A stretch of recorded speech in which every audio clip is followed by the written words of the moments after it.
throughout history, countless men and women have been fed with diets of misery.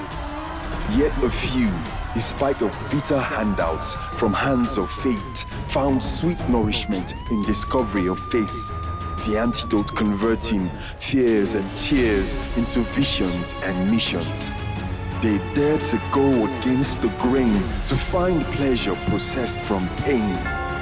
Then fire swallows them up, seeking for their demise. Yet in flames, they are formed, and great leaders arise.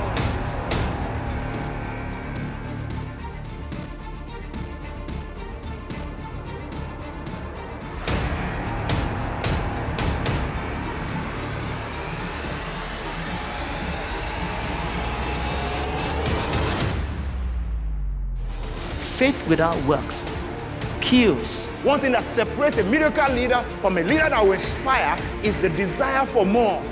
Womb of my mind, be healed. Stop bleeding and start birthing. The leader can't afford to be the one that is saying it's not possible. You can't do it. Nobody's ever done it before. Yeah, exactly. What nobody's ever done before is what the guy or the lady is supposed to do. Because there has never been someone like him or her before.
My name is Damilari, and I'm a proud and happy teacher. Work for me is a daily fulfilling adventure because I get the opportunity to educate children towards a brighter future and, of course, a higher purpose. The Excellence in Leadership Conference has helped me to distinguish myself and set myself apart from the others. It's literally placed me ahead of the pack. The leadership lessons that I get to learn every time I come, has helped me see my job as a calling, not just a 9 to 5. I enjoy every bit of it. This year, the Excellence in Leadership Virtual Conference is about authentic leadership. The plethora of speakers include Mensa Otabil from Ghana, Jake Apele, Godre Ogbeche, Blessing Ayemere, and hosts Sam and Nike Adeyemi. ELC Virtual 2021.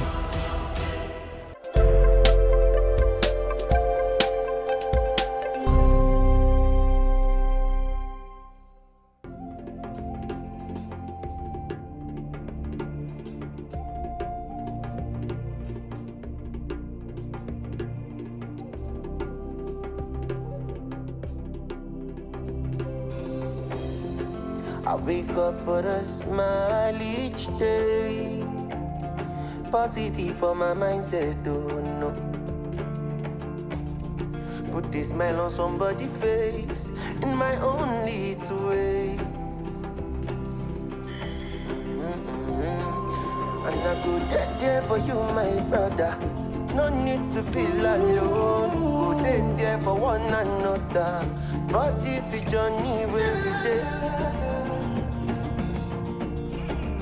Don't say I'll be here, I'll be here, I'll be here for you.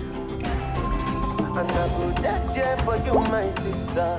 You no need to shake. We go there for one another. For this journey where we did. I'll be there for you. You go there for me too.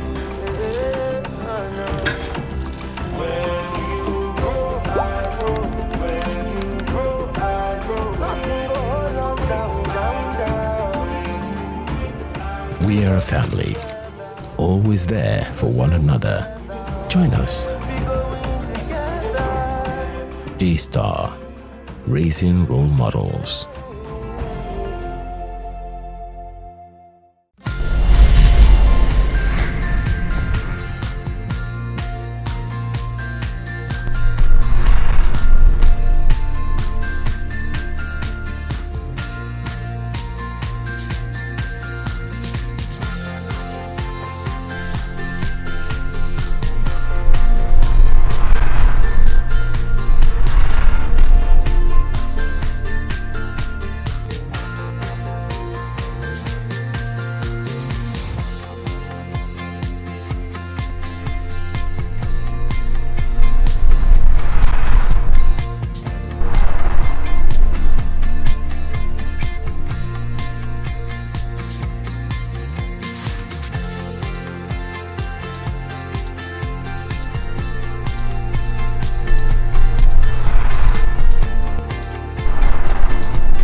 You empower people when you describe your big vision. Let's empower with love. And let's teach them also. For every generation you don't empower will expire.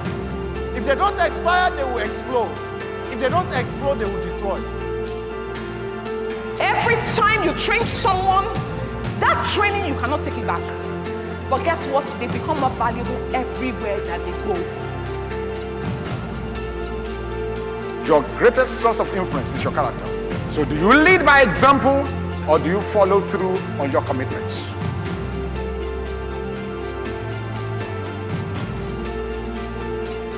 Don't allow your misfortune to put you down.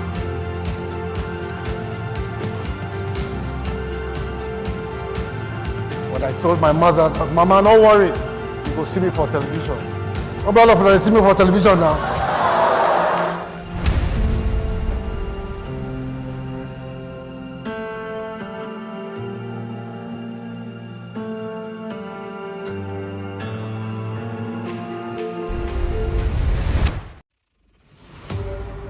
Some of us are in the season where we're struggling with what God is saying to us. Don't hold on to what He has said. Move on with what He's saying right now. Many times that's the struggle of believers. That's the struggle of believers. And this morning, yes, I'm talking to Christians. We have the ability to hear God. One of the privileges or one of the assets we have is divine direction and the ability to hear the voice of God. We need not make light of that advantage. Because when we walk in that, not only are our own lives illuminated, the lives of other people are illuminated. My name is Rachel. I'm an entrepreneur. I started my business with zero capital 3 years ago, precisely. And today, I must tell you, it has become a highly successful catering service. The Excellence in Leadership Conference has been my greatest source of fresh insight. I usually just clear my schedule, to ensure that I don't miss those 2 empowering days for anything. And I get to meet a lot of business contacts. We network, we compare notes together. We even stay in touch after the conference. This year, the Excellence in Leadership Virtual Conference is about authentic leadership. The plethora of speakers include Mensa Otabil from Ghana, Jake Apele, Godre Ogbeche, Blessing Ayemere, and hosts Sam and Nike Adeyemi. ELC Virtual 2021.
responsibility and availability place a demand on God's ability.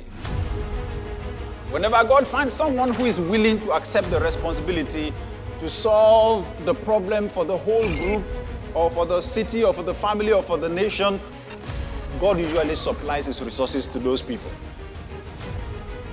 Have you observed in the family, those who dodge responsibility usually don't move forward? Those who accept the responsibility, take care of everybody else, they usually make progress. God knows where to channel the resources. The disciples of Jesus in Mark 6 said to him, "Send the crowd away, let them go buy food for themselves from the villages and towns around." Jesus said, "No, you give them food to eat." Jesus accepted the responsibility to feed that crowd. God fed that crowd through him. Accept the responsibility for your family, for your organization. You see the mistake that people make when they think their position is too low? You see the way they classify in an organization, us versus them. We don't know what they are doing to us. Who are they? You are right there in the organization, but you see, you are separating yourself from leadership. You are not accepting responsibility for the organization. That's why people don't rise. For me, a leader is anyone that has influence. A great leader is someone who understands the power of the influence he or she has and deploys it to add positive value to his environment. The number one, I believe the number one quality of a leader is vision. Vision is where you're going. So if you're going to be leading people, you must be going somewhere. And if you can't see where you're going, what's the point in carrying all those people along? Integrity is not, you have to be somebody that has integrity. Your word should be something that anybody can take to the market. And they believe you at your word. The leader must be compassionate, because people really don't care about what you know. They really don't care about the punchlines, the books you've read. What they care about is how much you care about them. Someone that will be a leader will be someone that is ready and eager to take responsibilities for others, to help people. If you're a leader and you only have followers, for me, you're not a good leader. Because when you raise leaders, you maximize your output. So I think that we need to have more great leaders who learn, Putting others before yourself. who are excellent. Not being arrogant, saucy, and proud. Somebody that is disciplined. Making yourself approachable. But most importantly, who are able to listen because we're not perfect and can hear the shortcomings they have and work on it. Some leaders create environments where people remain as fingerlings. They have potentials, but those potentials are trapped. And you have some other leaders. That's why you can take someone from a group, put them in another group, and they perform differently. The difference is the leader.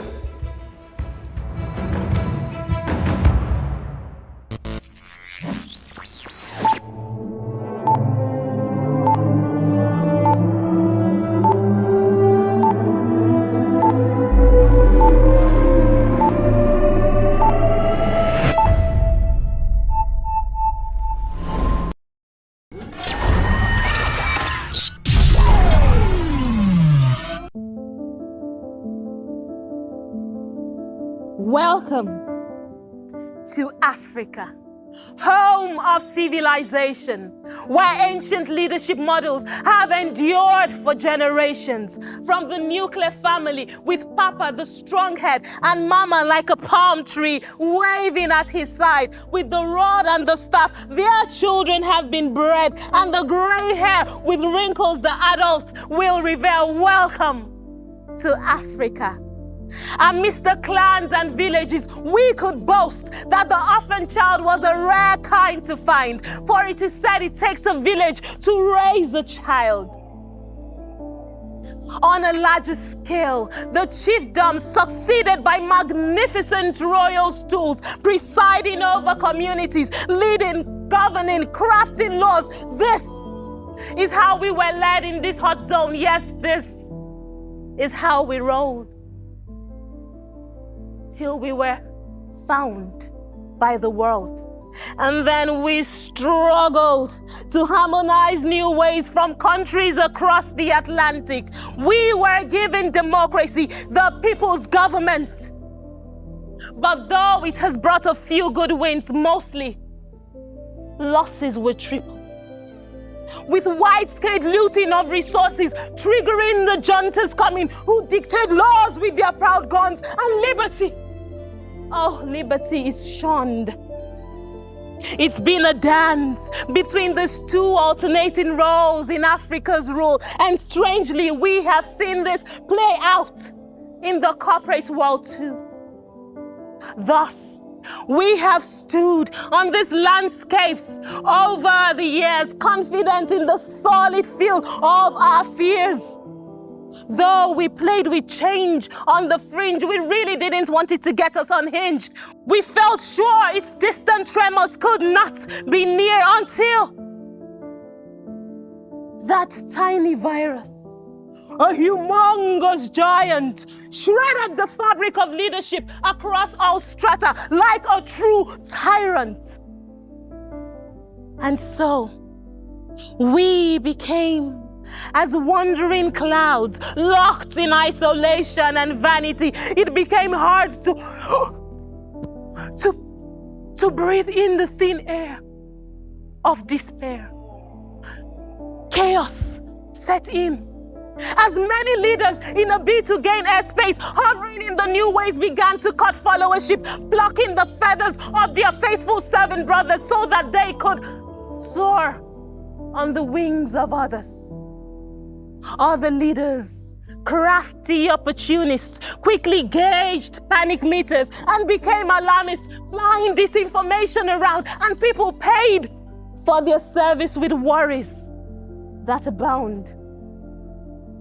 And for many more, liberality became a mask for profanity as a free workspace became an abuse of grace, and more opportunities to hoard the resources.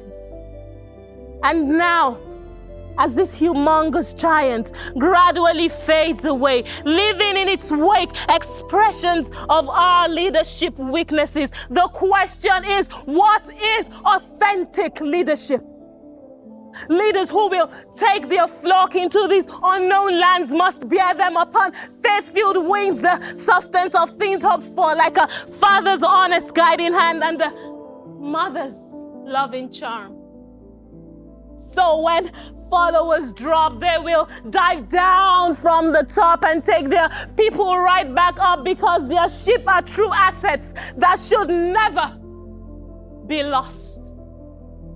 And when the leader's hand sometimes will hang and fall, such a one must have these delegates who will help him stand tall. For you see, the leaders that must be now flying in these strange stratospheres must flap a vortex of humble air that lifts their citizens to higher atmospheres, because when empathy dares to soar ahead, balanced by transparency on this side and accountability on that side, we will form an arrowhead of birds migrating into the realm.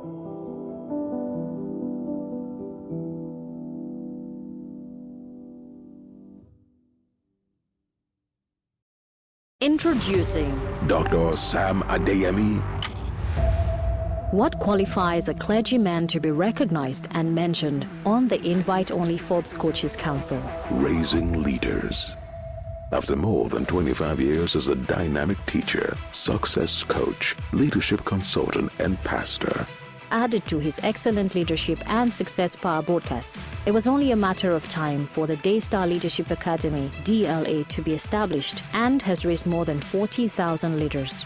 He is still as busy as ever as principal consultant with the Sam Adeyemi GLC Incorporated, a leading global leadership consulting company with the mission to raise high-impact leaders to shape the fortunes and destinies of nations. Sam holds a Master of Arts degree in Leadership Studies from the University of Exeter, UK, and a Doctor of Strategic Leadership, which he obtained from Regent University, Virginia, USA. And he is married to the dynamic Nike Adeyemi, his co-pastor, and they have 3 amazing children. That said, please welcome our next speaker to the Excellence in Leadership Conference 2021, Dr. Sam Adeyemi.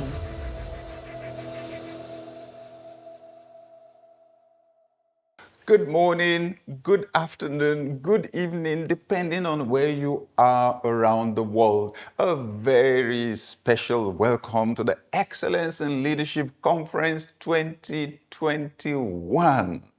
Wow. Well, a very special welcome to our faculty. Yes, Dr. Mensa Otabil, Mrs. Godre Ogbeche, Reverend Jake Epele, Mr. Blessing Ayeme, and my co-host, Pastor Nike Adeyemi. All right. And also, a very special welcome to all alumni of the Daystar Leadership Academy. DLA alumni, 45,000 strong and getting stronger. Trained leaders making impact all over the world. A very special welcome to you. This is your refresher course for 2021. Now, if this is not your first time at ELC, I mean, you've been here before, you're coming back, oh, amazing. Welcome back. And if this is the first time ever you are attending the Excellence in Leadership Conference, oh wow, a very special welcome to you. And we're sending to you our e-hugs and e-handshakes right now because it's a loving family. So thank you everyone for joining us today, okay? Let me ask. Are you more than one attending this conference by your device? I mean, probably it's in your home and you're connected to your TV, or in your office, you're connected to a TV or to a laptop. As you very well know, this is a powerful training program, and you could just use this either for your staff in your department or for your staff in your organization. Just invest these few hours for 2 days to develop your staff. If you are more than one by a device, please type into the chat room. Let's know how many you are joining us from all over the world, just so we have an idea. There are a few things we want you to go away with, right? Number one, you have leadership potential. And maybe the most important thing you're going to do to change our world for better is for you to discover and to unleash that potential. That's it. Every single human being has the potential to lead. Yes, we start from that foundation right here at the ELC. That's important. Number two, your leadership flavor is unique. Yes, we have various styles of leadership and so on, but you are unique. There is no duplicate for you in our world. So, leadership is first about who you are before it is about what you do. We hope that you will leave ELC 2021 with a clear idea, okay? With a clear idea of the very next step that you need to take your influence to a new level. I am excited about that, okay? We hope that you catch bigger dreams while you're here, because at ELC, there's a lot of inspiration. There's a lot of inspiration. So we hope that at that point at which you are inspired, that you will catch a vision of yourself, a new you, a new dimension to you, okay? We hope that you catch a new vision of yourself before you leave ELC 2020. So, once again, a big welcome to you. Please permit me to say a big thank you to our team. Honestly, so many people investing energy and time and a lot of effort into making this, an excellent conference. And I just want to say that we love you, we approach you, and God's going to bless you in Jesus' name.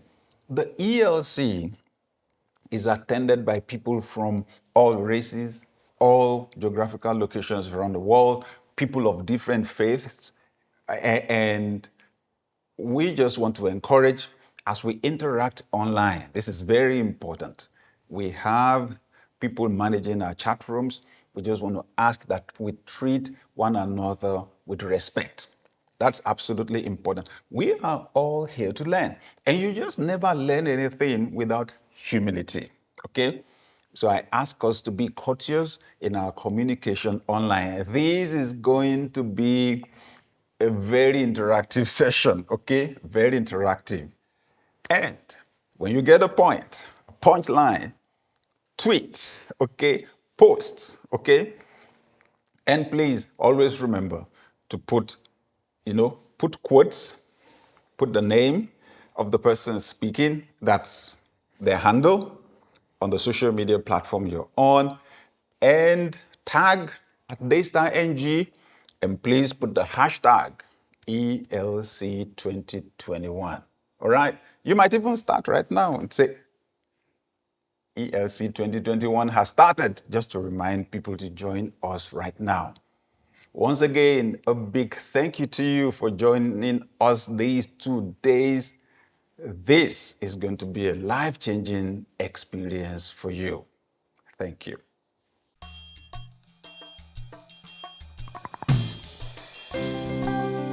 Yes, yes, yes, I am light.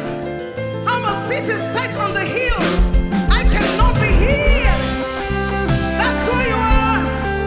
You are light.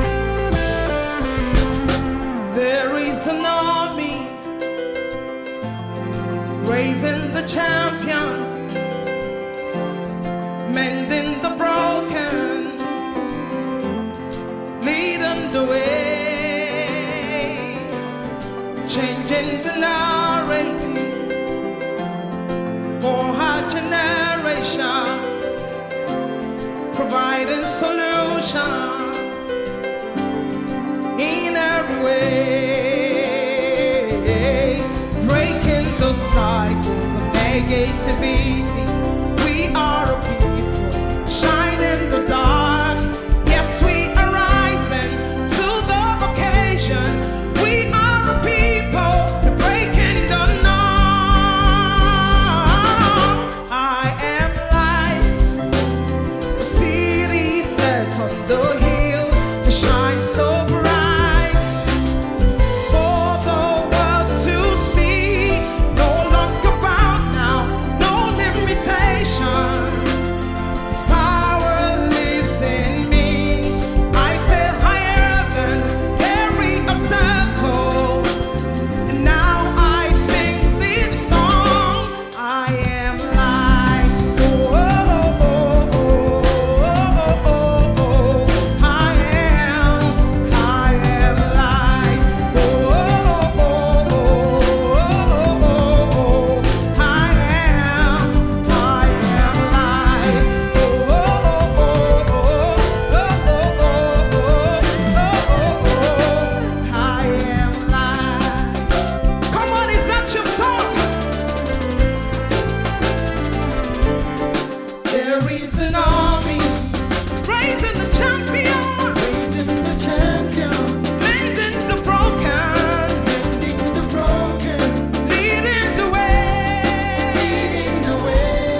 Yes, you are meant to shine.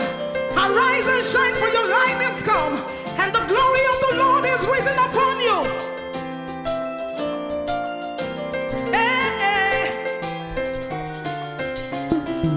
Shine on, lead the way. Shine on, lead the way. You are meant to shine on, lead the way. You are born to shine, yeah. Shine on, lead the way. Nothing can hold you down, you gotta shine on. Lead the way. You are a leader, you gotta shine on. Yes, you gotta shine on. Lead the way, lead the way. Right where you are, you can lead the way. In your family, you can lead the way. The glory of the Lord is upon you to lead the rise. You are an authentic leader, you gotta lead the way. You gotta lead the way. You gotta arise and shine, for your light has come. The glory of the Lord is upon you. You gotta lead the way, lead the way.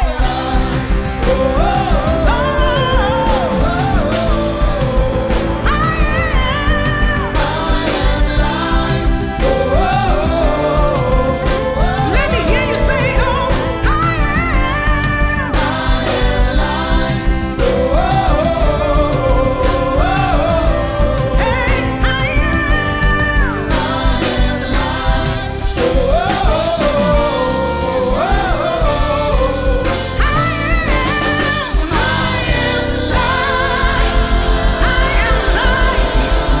am light. In my family, I am light. In my business, I am light. I'm a citizen on the hill. Hallelujah.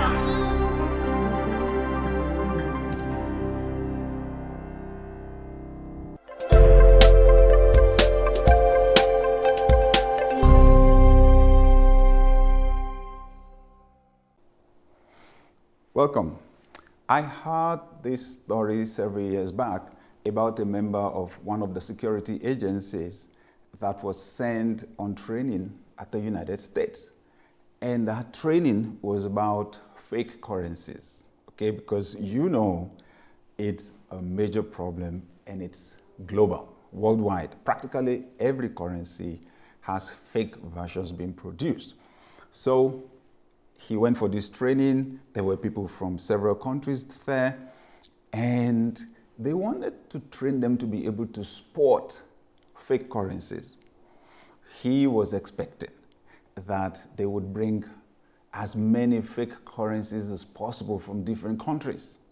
To his surprise, all through the course, there wasn't a single fake currency that was brought to the training. You know what they did? They spent all the time teaching them the security features of all the genuine currencies from all over the world. It's amazing. And when he asked, he was given the philosophy behind the training. They said, if you really, really know the features of the original, it will be very easy for you to spot the fake.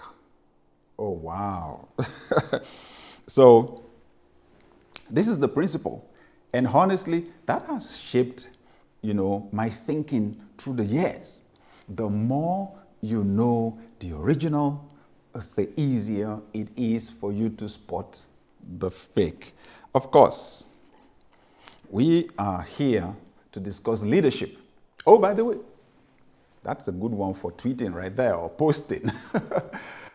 The more you know the original, the easier it is for you to spot the fake. All right.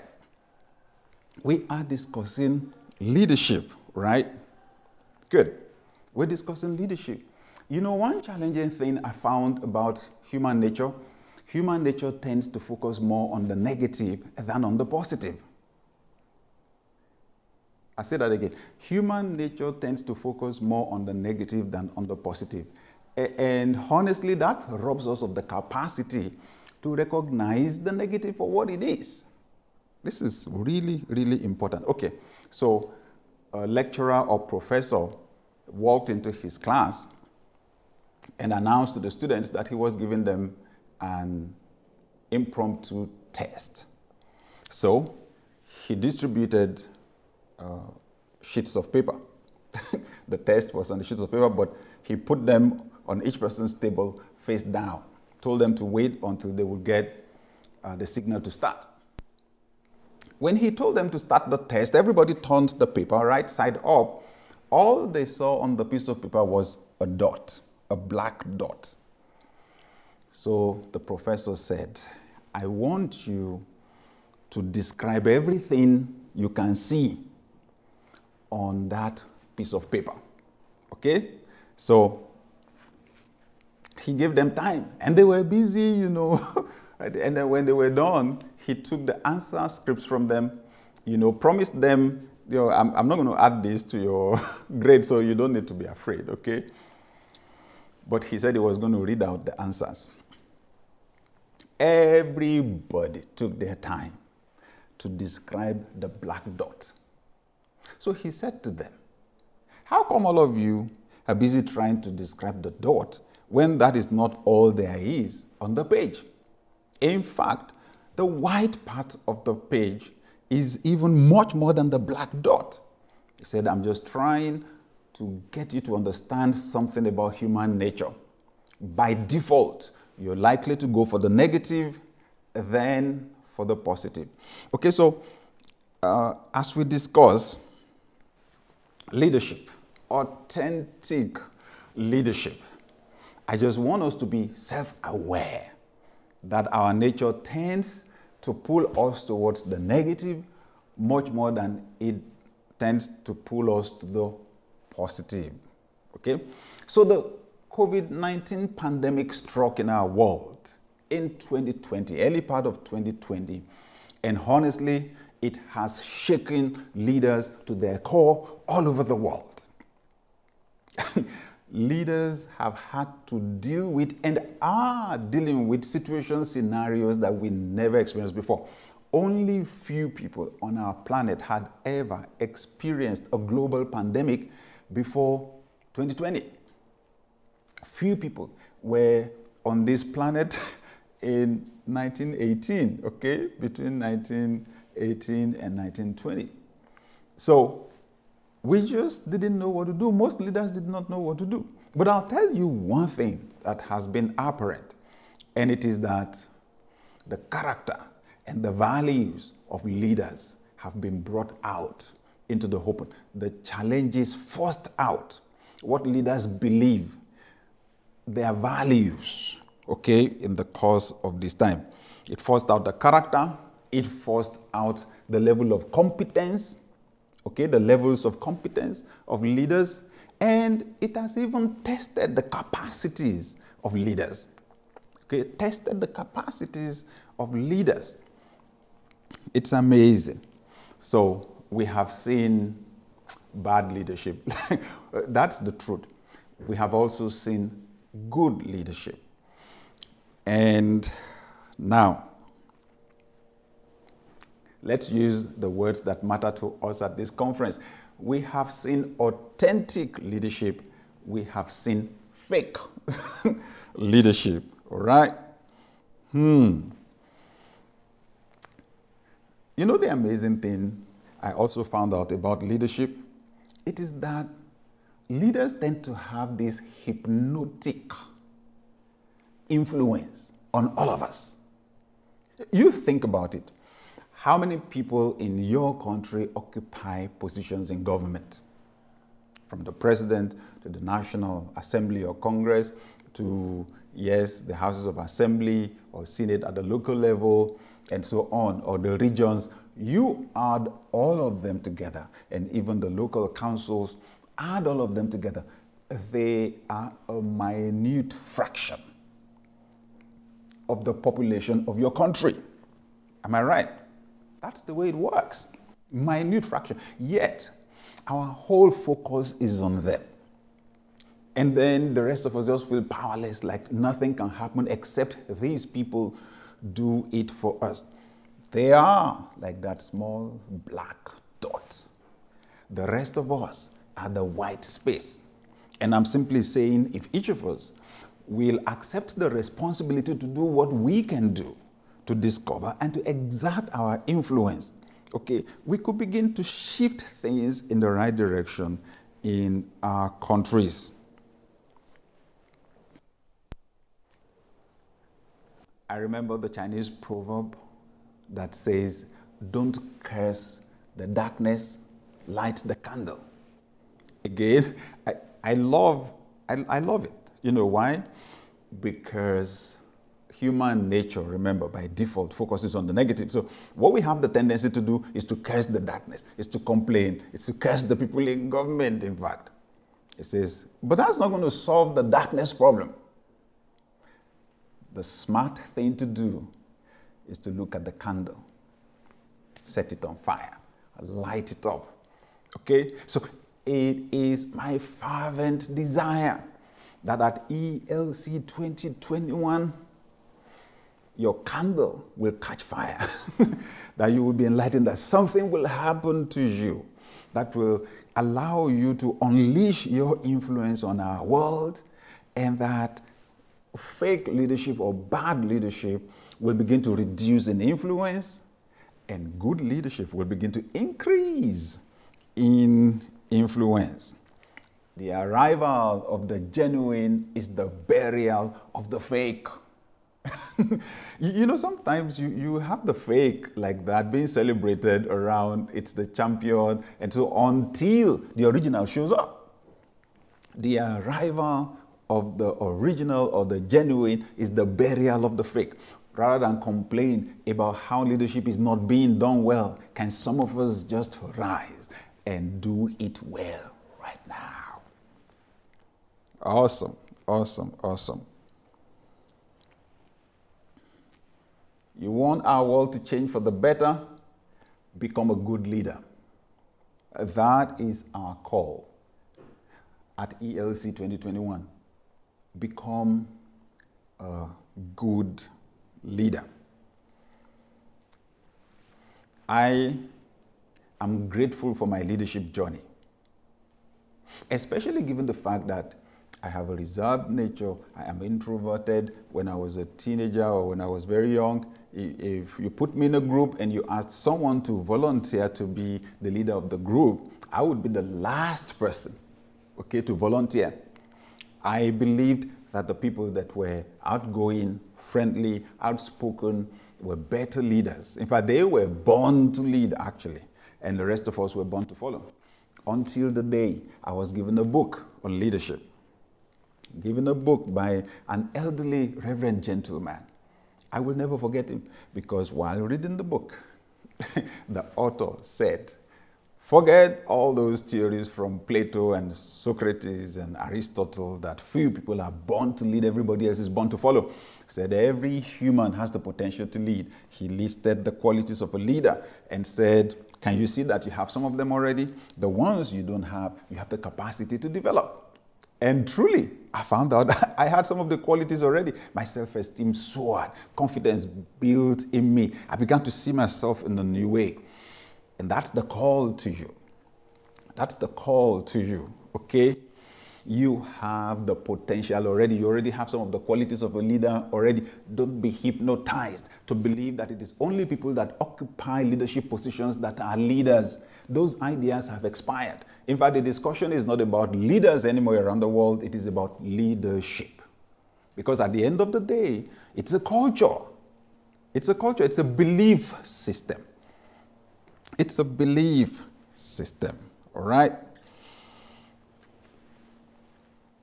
Something is authentic or genuine when it is real. Something is authentic when it is real. Or we use the word genuine, okay? Ever heard of genuine leather or real leather, right? Or original leather.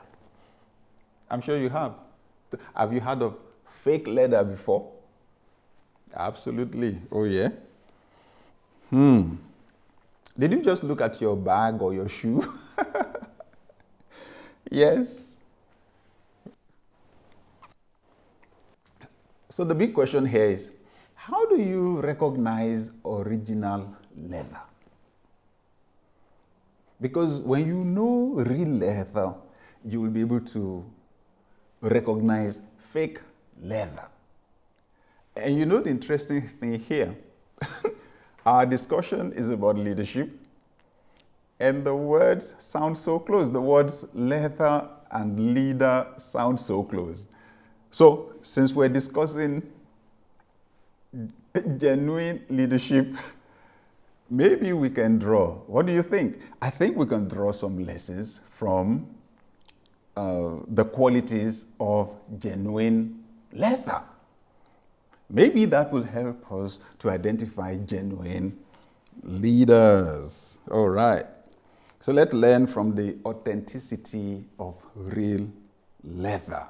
Number one, real leather claims to be real leather. Have you seen real leather before? They will always have a label attached to it. I understand if the product has been around for decades, for a long time, the label may have fallen off. Sometimes you actually have the label imprinted, you have something imprinted on it. Genuine leather, real leather, authentic leather, okay? Or sometimes they write made with animal products. Real leather is not ashamed to claim what it is. I believe it's the same with leaders. Real leaders make bold claims. One, they state their vision. They state their vision because, see, they see the world, not just the way it is. They see people, places, and circumstances, not just the way they are, but the way they could be. And they say it out. Dr. Martin Luther King Jr. said it out. I have a dream. And you know what you find out is when leaders make those bold claims, they change the world. Because that bold speech by Dr. King changed the course of the civil rights movement. Okay? And began to shift things, began to make things happen. It's one of the most iconic speeches in American history because somebody was bold enough to say it. I have a dream. Do you have a dream? Because God gave you a gift, He gave you your imagination. That imagination is your opportunity to overcome limitations, first for yourself and then for the group that you lead. Without a dream as a leader, you're sunk. It is vision that makes a leader. It is vision that makes a leader. Ability to see a person or a place or a thing, not just the way it is, but the way it could be. And when you see it, because it comes from deep inside your heart.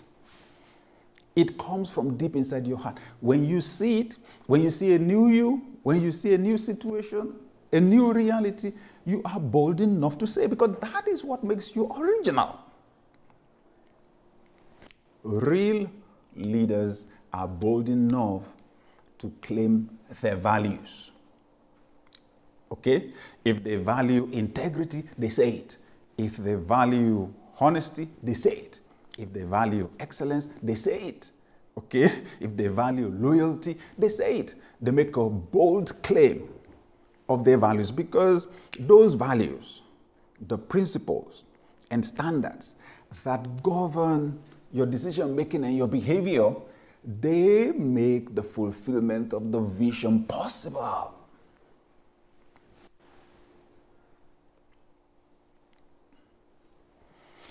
If the leader has no label, is making no claims, beware. beware. Both the leader and the leader are probably hiding something. If somebody cannot boldly say, this is what I see 10 years from now, 20 years from now, 30 years from now, 50 years from now, they are probably hiding something. If they cannot, even if they say that, if they cannot say, well, these are the values that will get us there. Honesty, love, okay, loyalty, okay, hard work. If they cannot boldly say their vision and their values, maybe there's a problem.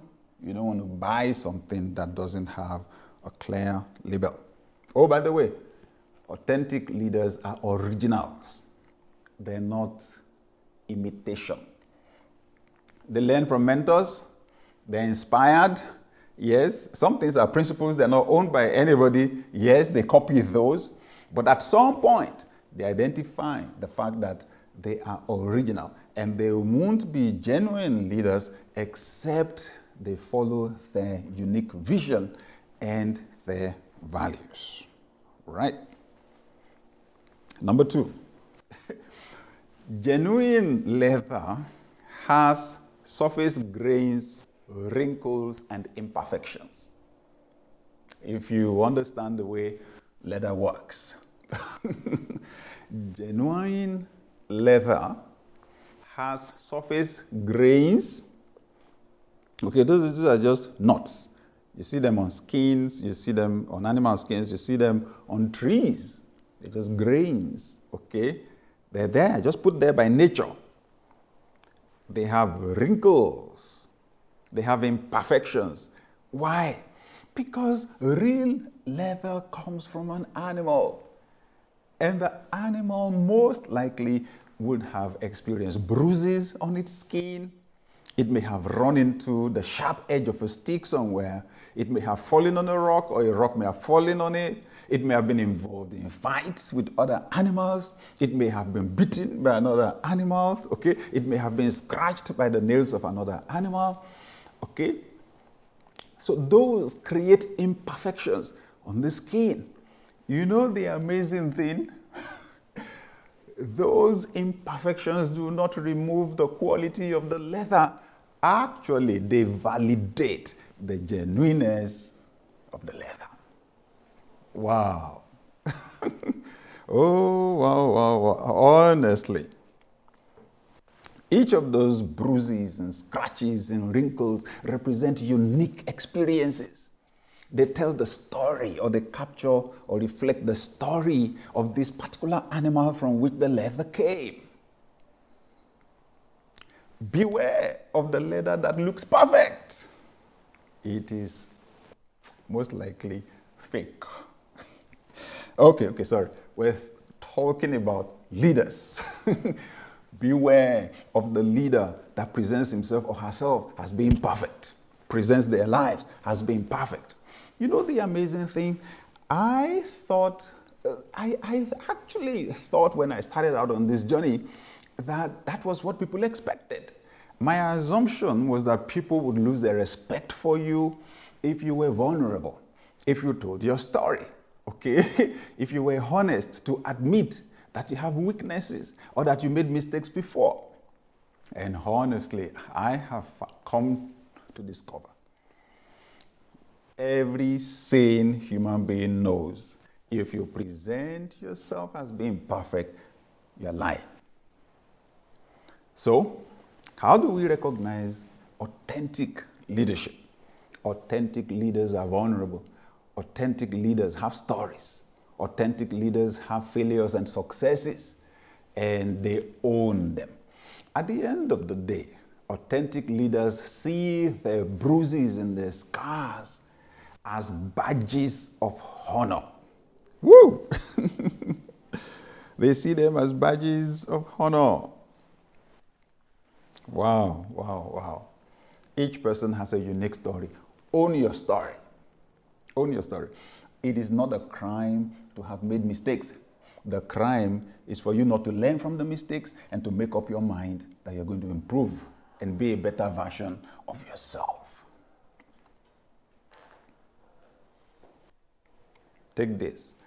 It is synthetic leather that looks perfect. It is synthetic leather. Now, it's okay if you can't afford genuine leather, you use the synthetic one. We're just saying, when it comes to this leadership issue, you don't want synthetic. You don't want fake, because we're dealing with people's lives.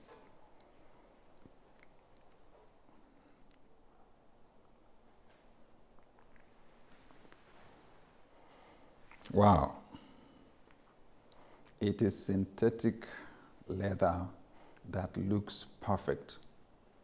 Authentic leaders lead themselves first.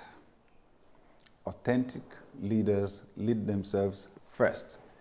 They know it will not be appropriate for them to ask people to go where they are not willing to go, to do what they are not willing to do, right?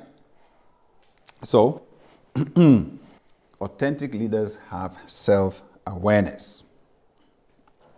Authentic leaders have self-awareness. That's the thing about dealing with these bruises and dealing, with the grains and dealing with the wrinkles.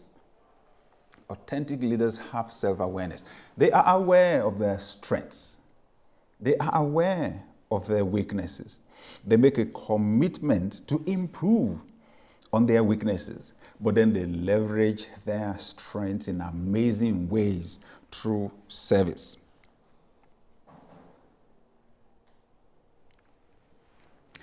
If, as a leader, you've been pretending to be perfect, our call to you at ELC 2021 is for you to remove the polish. So people can see exactly what is there, appreciate the journey, and then commit to make their own journeys. When we don't tell them exactly how we made the journey, they find it very difficult, to make their own journey. In fact, they think something is especially wrong with them for being where they are. Vulnerability is power in leadership. Of course, you've got to always use discretion. Don't give people what they can't handle per time, okay? And don't be vulnerable to the point of embarrassing other people, sure. But in leadership, vulnerability is power. Not deceiving people deliberately is power. Next, real leather has a natural musty smell. Real leather has a natural musty smell. Remember, it's from an animal.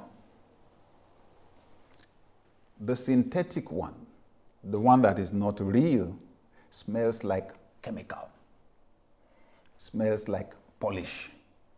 The smell is not natural. This is important. In your interaction with leaders and in your development as a leader, please know that intuition matters. Intuition matters. Intuition matters. If you are feeling uncomfortable about someone, about their character, about their reputation, if you're feeling uncomfortable or relating with them, take what you are sensing seriously, because smell is a sense. Some people are so good in polishing their image, so good, in manipulating their public narrative, but honestly, at the end of the day, like smoke, it's very difficult to hide character. Authentic leather has a natural smell. Someone said, when you take care of your character, your reputation will take care of itself.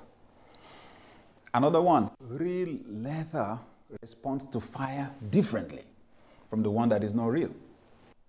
Real leather, when you put fire to real leather, it chars, just chars a little bit, okay, burns a little bit, but it is not consumed by the fire like that.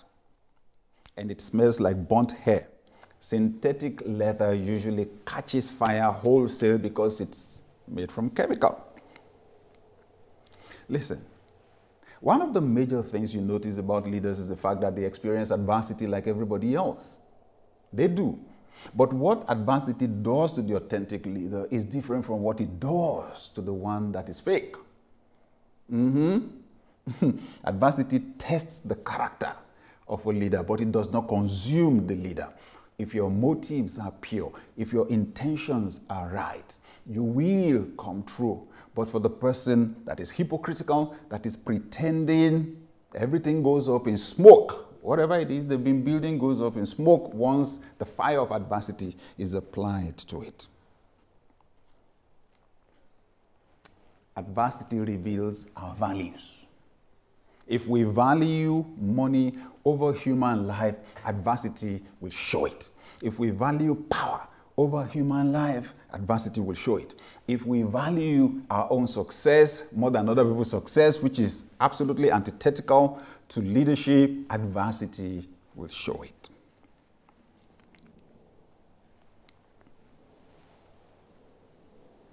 Finally, real leather is not cheap. Real leather is not cheap because it is rare. It is rare. In the same vein, real leaders are not cheap. It takes a lot of investment to make a good leader. That's the truth. I've discovered this about life. Going up a mountain is not easy. It takes effort. Going down is the one that is easy. Going down. So whatever it is you want to do in life, if it involves investment of effort, of time, of money, do it. Invest it. Because at the end of the day, it takes you up. It takes you up. Okay? The more you cultivate your character, the more you develop competence, okay, the more valuable you are to your world. That's it. And the rarer you become. Don't let anybody sell you the lie, okay, that you can't rise or that you can't prosper except you compromise your values, compromise your character. Oh no, you check every single time somebody has compromised a lot of values, compromised character, and destroyed human lives in the process of succeeding. They may have the money, but they don't have the good name. And eventually the influence wanes, the influence reduces. So, real leaders are not cheap. Real leaders show commitment, willingness to pay the price. The leaders that focus on meeting only their own needs for money and power are everywhere. The ones willing to sacrifice for the greater good are rare. Don't always take the easy part. There are 4 important dimensions to authentic leadership. I want you to pay attention to them as we go through ELC 2021. Number 1, authentic leaders practice self-awareness. This is so important. Authentic leaders practice self-awareness. Number 2, authentic leaders invest a lot to improve themselves. Authentic leaders invest a lot to improve themselves. Next, authentic leaders act in ethical ways. Authentic leaders do what is right. They act in ethical ways. And then number 4, authentic leaders care for and commit to improve the lives of others. They love people genuinely, and they commit to improve the human condition.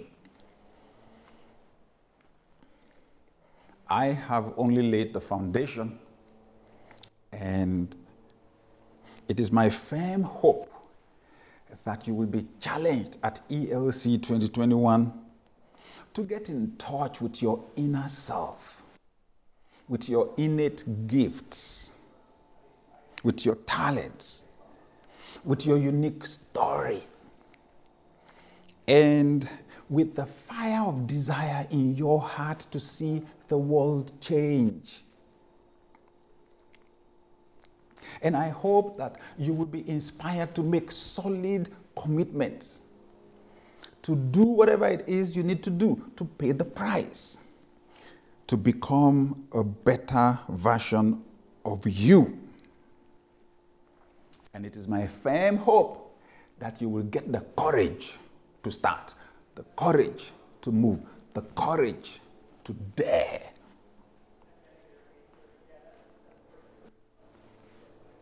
Can we say a word of prayer just before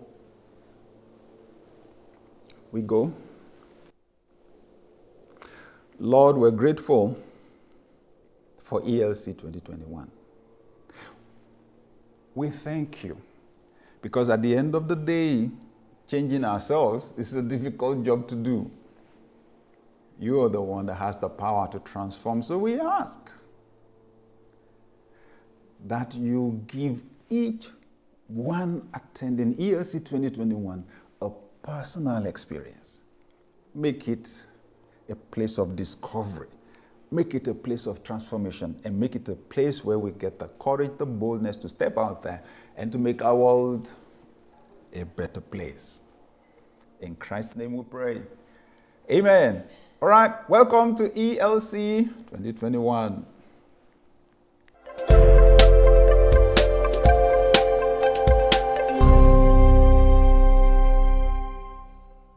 The church organization that brought us together prepared for us.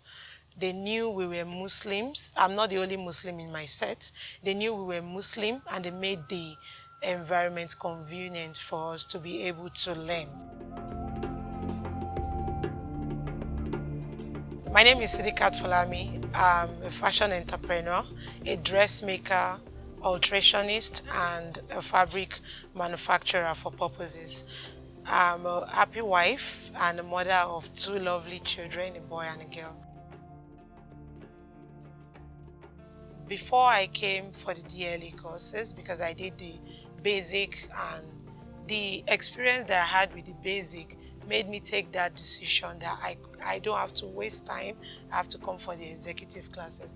I was already a volunteer leader in an organization before I came to DLE.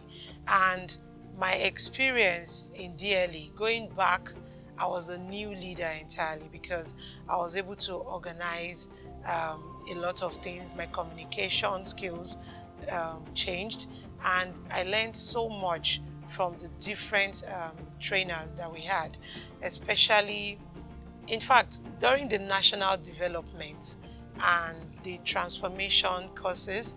They are courses that expand the mind, your vision, and makes you know that you can actually make a relevant change in the society through whatever I'm doing at that moment.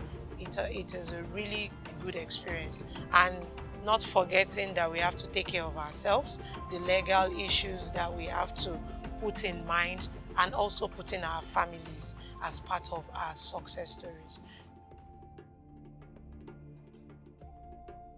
After DLE, I went back into the organization, and it was that period that my tenure ended, but my leadership didn't end, because the total experience that I've gotten from DLE made me know there is still more that I can do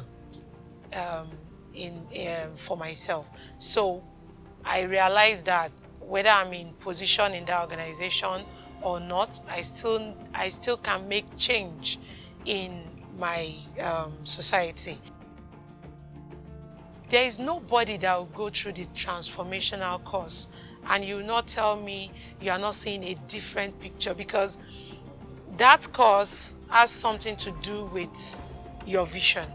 It is seeing an old environment that you are so familiar with and see what it can be if we all work together to do something. So, that kind of having that picture that I can actually make something, I can impact a change is always driving me to do more.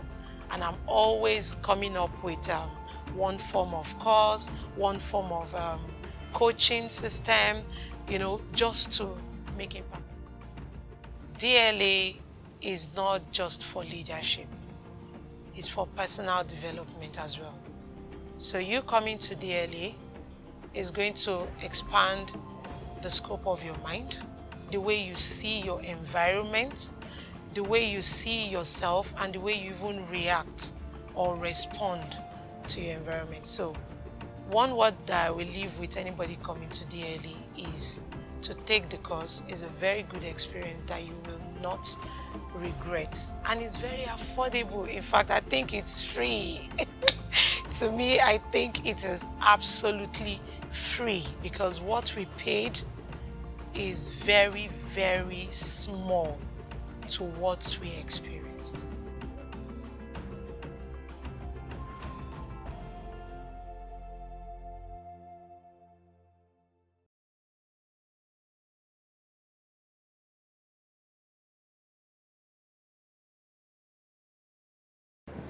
Welcome to the live studios here at Daystar Christian Center, plot A3C, Ikosi Road, in the beautiful city of Lagos. It's a sunny day. I wonder what the weather is like wherever you are. So you can put it across all social media platforms. Tell us where you are, who you are, and what your experience has been. We are so glad to be back. It's been a year, 2 years actually, that we've been away, and we're thankful that in spite of the challenges and the difficulties we had last year, we're still standing and we're still going strong. Welcome to Authentic Leadership this year. My name is Abimbola, and I've got wonderful people here with me in the studios. Happy to be here. I am Tokwe Mark Adige, and this is still the Excellence in Leadership Conference studio for the 2021. Yes, we have been learning, we've been expanding, we've been growing. Here's something I always say.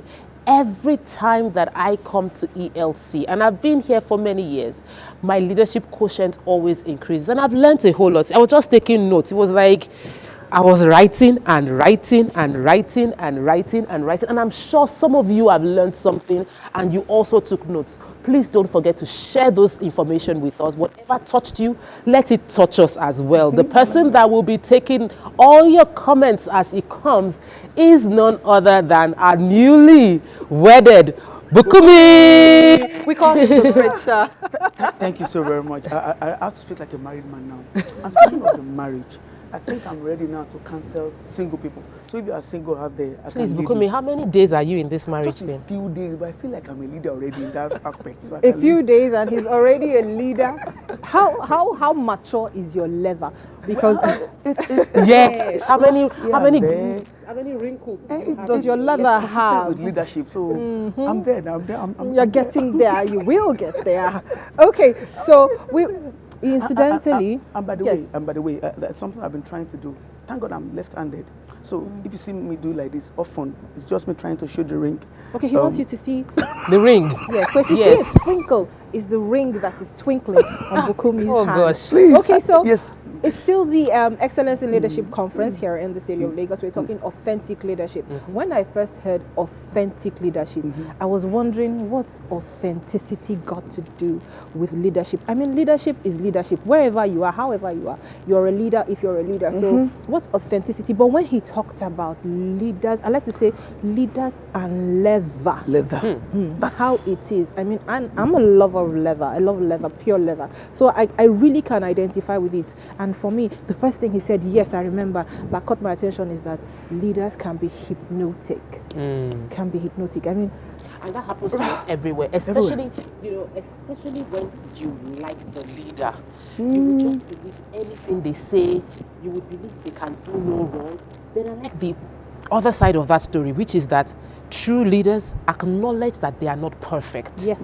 You know, so because many times when you follow someone as a leader, you look at them and think, oh, they must have it perfect. But a leader shows their vulnerability. It was a point that I noted down because we find ourselves as leaders in that space. You're in the office, you feel you need to have the answers all the time. And I've been in those circumstances when I really don't have the answers. And I understand now that it doesn't reduce my leadership abilities. My wrinkles don't mean I'm not a leader. Actually, my wrinkles are a sign that I have gone through the process and I am worthy of leadership. Let me take this to the street. Let me take this to the street because so please tell us what do people have to say? Yeah. He used before I get to people, he used the word, he used the leader example to explain authenticity. And on the street, we call it, when you see a good leader, you say, authentic. It's authentic. When you see the wrinkles on the shoes or the belt, you say, it's authentic. Just, it's beautiful. Let's take some of the messages from social media platforms. We have them coming. This is some of our points. So quickly, let me remind you, as we go on, please share your thoughts with us across all social media platforms, on Instagram, on Facebook, daystarng.live. We would love to hear from you. So share with us what you think about it. What's authentic leadership to you? As a matter of fact, take a selfie. Yes. Okay. Take a selfie. I want you to do. Yes. Yes, I think we have them coming in. Because we have multiple devices people use to connect with us. Yes. So whether you're watching from your TV or from your laptop, just take a selfie of yourself watching ELC and let us have that picture, because we would like to use your own picture to encourage many others to join. We are having messages already from you also. Yes, we have some messages coming in. Let me take some of the messages. We have this one coming from Chukuma Okereke, my in-laws. He said, wonderful opening section. Thank you, Pastor Sam. The streaming is stable. It made it challenging to get a bit of the message. It's time to tell us that. They were having issues. We're leaders. We're not perfect. It's leadership. It's a little bit rough here and there. Let's roll some more. Let's roll some of the messages. The introduction was amazing. Authentic leadership. Authentic leaders are awesome. I'm ready to turn authentic. I like that. I'm ready to turn authentic. Because the beautiful part of this conferences like this is for you to go and come back to do the things that are being taught at the conference. Because sometimes what we do is just take the notes, get wowed, and we go back to our... You see, I like what he's saying, that he said, I'm ready to turn authentic. And that brings me to a point Pastor Sam made. He said, the arrival of genuine is the burial of fake. Amazing. You know, every one of you that joined us live, every one of you that watched this first session, I want you to understand that our assignment at the end of this 2-day transformational leadership immersive experience is that when we show up in our authentic self as leaders, every fake leader around us will automatically die out, because the arrival of the genuine is the burial of the fake. So, let me take one more. Adversity tells the character of a leader, but does not consume it. Can we just read some more? So that's beautiful. This is coming from our own Mommy Jedediah. This is Jedediah Olu Shola. He said, good morning, everyone. ELC 2021 is here. Yes, we're happy. We're happy to see you and learn today. She's just excited to be here. We said, new and greater leaders will be birthed. Yes, that's what happens ELC every year. Can we take some more? Can we take some of those messages from our social media? Can we keep them coming? Don't coming. Forget also, please share your thoughts with us. We really want to connect with you. We want to hear from you across all social media platforms. Use the hashtag ELC2021, hashtag authentic leadership, hashtag Daystar Online, so that we can quickly catch up with you, and we can share your thoughts with everybody else. Let me take another of Pastor Sam's comments that really resonated with me. It's about investment. So anybody that knows me knows I like investment. So he said that true leaders invest a lot in improving themselves. You know, whenever we're coming towards the ELC, I sort of it's around when I'll start reviewing my year and writing my goals for the new year. And every time it is strategically finding what have I learned in ELC that will help me, maximize 2022. So for everyone watching now, it is that you start planning how you would invest. Because real leaders, authentic leaders, they invest massively into themselves. And that's something that I think people that are watching us can share how they intend to invest in themselves. You've already invested time by joining us right now, so that's good. And please remember to share. Share the links with your friends and across board. You are watching on all social media platforms, so you should share. You should not be watching alone. Twitter, we're live on Instagram, please. We're live on Facebook, YouTube, and we're live on our website. So please We've got some messages. Please, let's read this one. Take one more before we wrap up. One more. This is one of the major eye-opener I have heard about leadership and being an authentic leader this whole year. God bless you, Pastor Sam. That's from Simon Ifeanyi. She's really grateful. Yes. I think that's from YouTube. So I think we're taking a lot of our platforms from YouTube, but please keep it coming everywhere. Okay, so so far it's been enjoyable, eye-opening. I like the fact that it was illustrative. Okay, he was illustrative and we could all connect with it. I mean, if you don't have leather shoes, you have a bag, you have belts or something that is leather.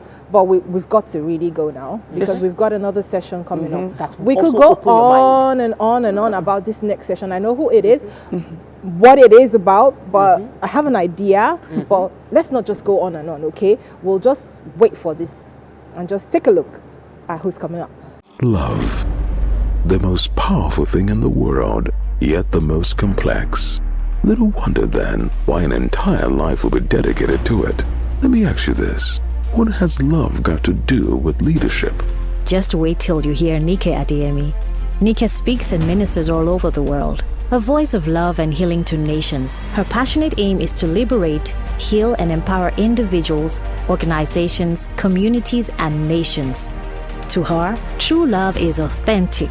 Her understanding of love fuels her practical TV broadcast, Real Woman with Nike Adeyemi, and podcast consumed all over the world. Nike founded and presides over Real Women International Incorporated, a non-profit in Atlanta, Georgia. The Real Woman Foundation, RWF, Lagos, Nigeria, which shelters and empowers abused ladies, as well as the Love Home Orphanage. Alumni of these programs have pleasant turnaround stories to tell. Her background includes a master's in architecture, master's in business administration, Harvard Business School executive program. In addition to being a John Maxwell certified coach, Nike co-founded Daystar Christian Center, a multifaceted church with a vision to raise role models, with her husband, Sam Adeyemi, with whom she has 3 amazing young adults. Please welcome to the Excellence in Leadership Conference 2021, Nike Adeyemi.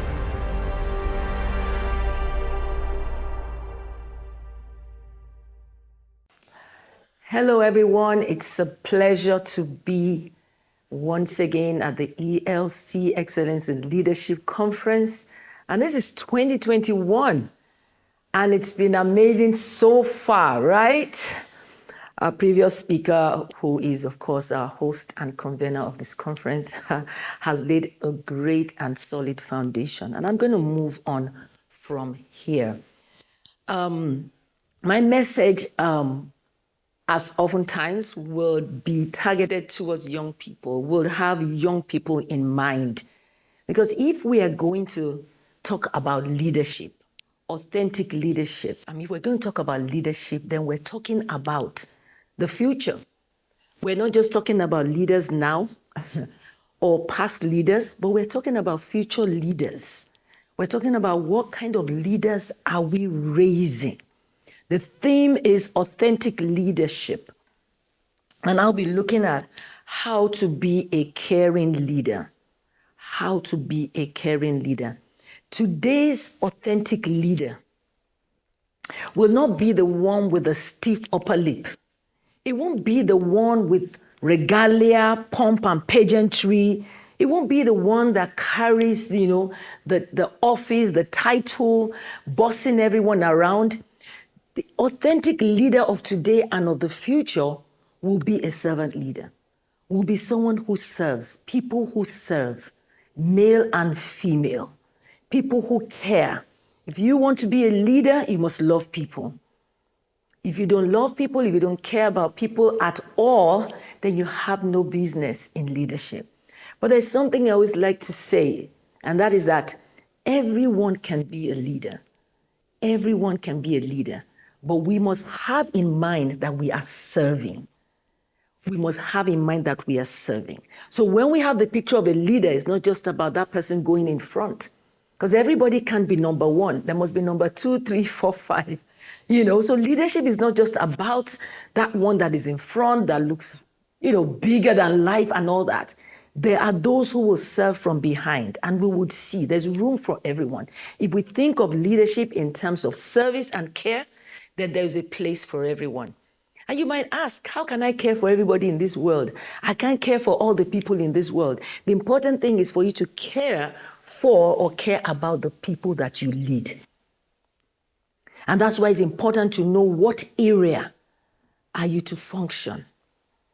What is your calling? What is your purpose? What is your leaning? How has God designed you so that you can bring care into that industry, into that sector, into those groups of people, and the whole world will then be a better place because each person will be supplying what they have and what they know. Isaiah 9:16 says, "For the leaders of these people cause them to err, and those who are led by them are destroyed." It says the leaders have led them astray and the citizens are left in confusion.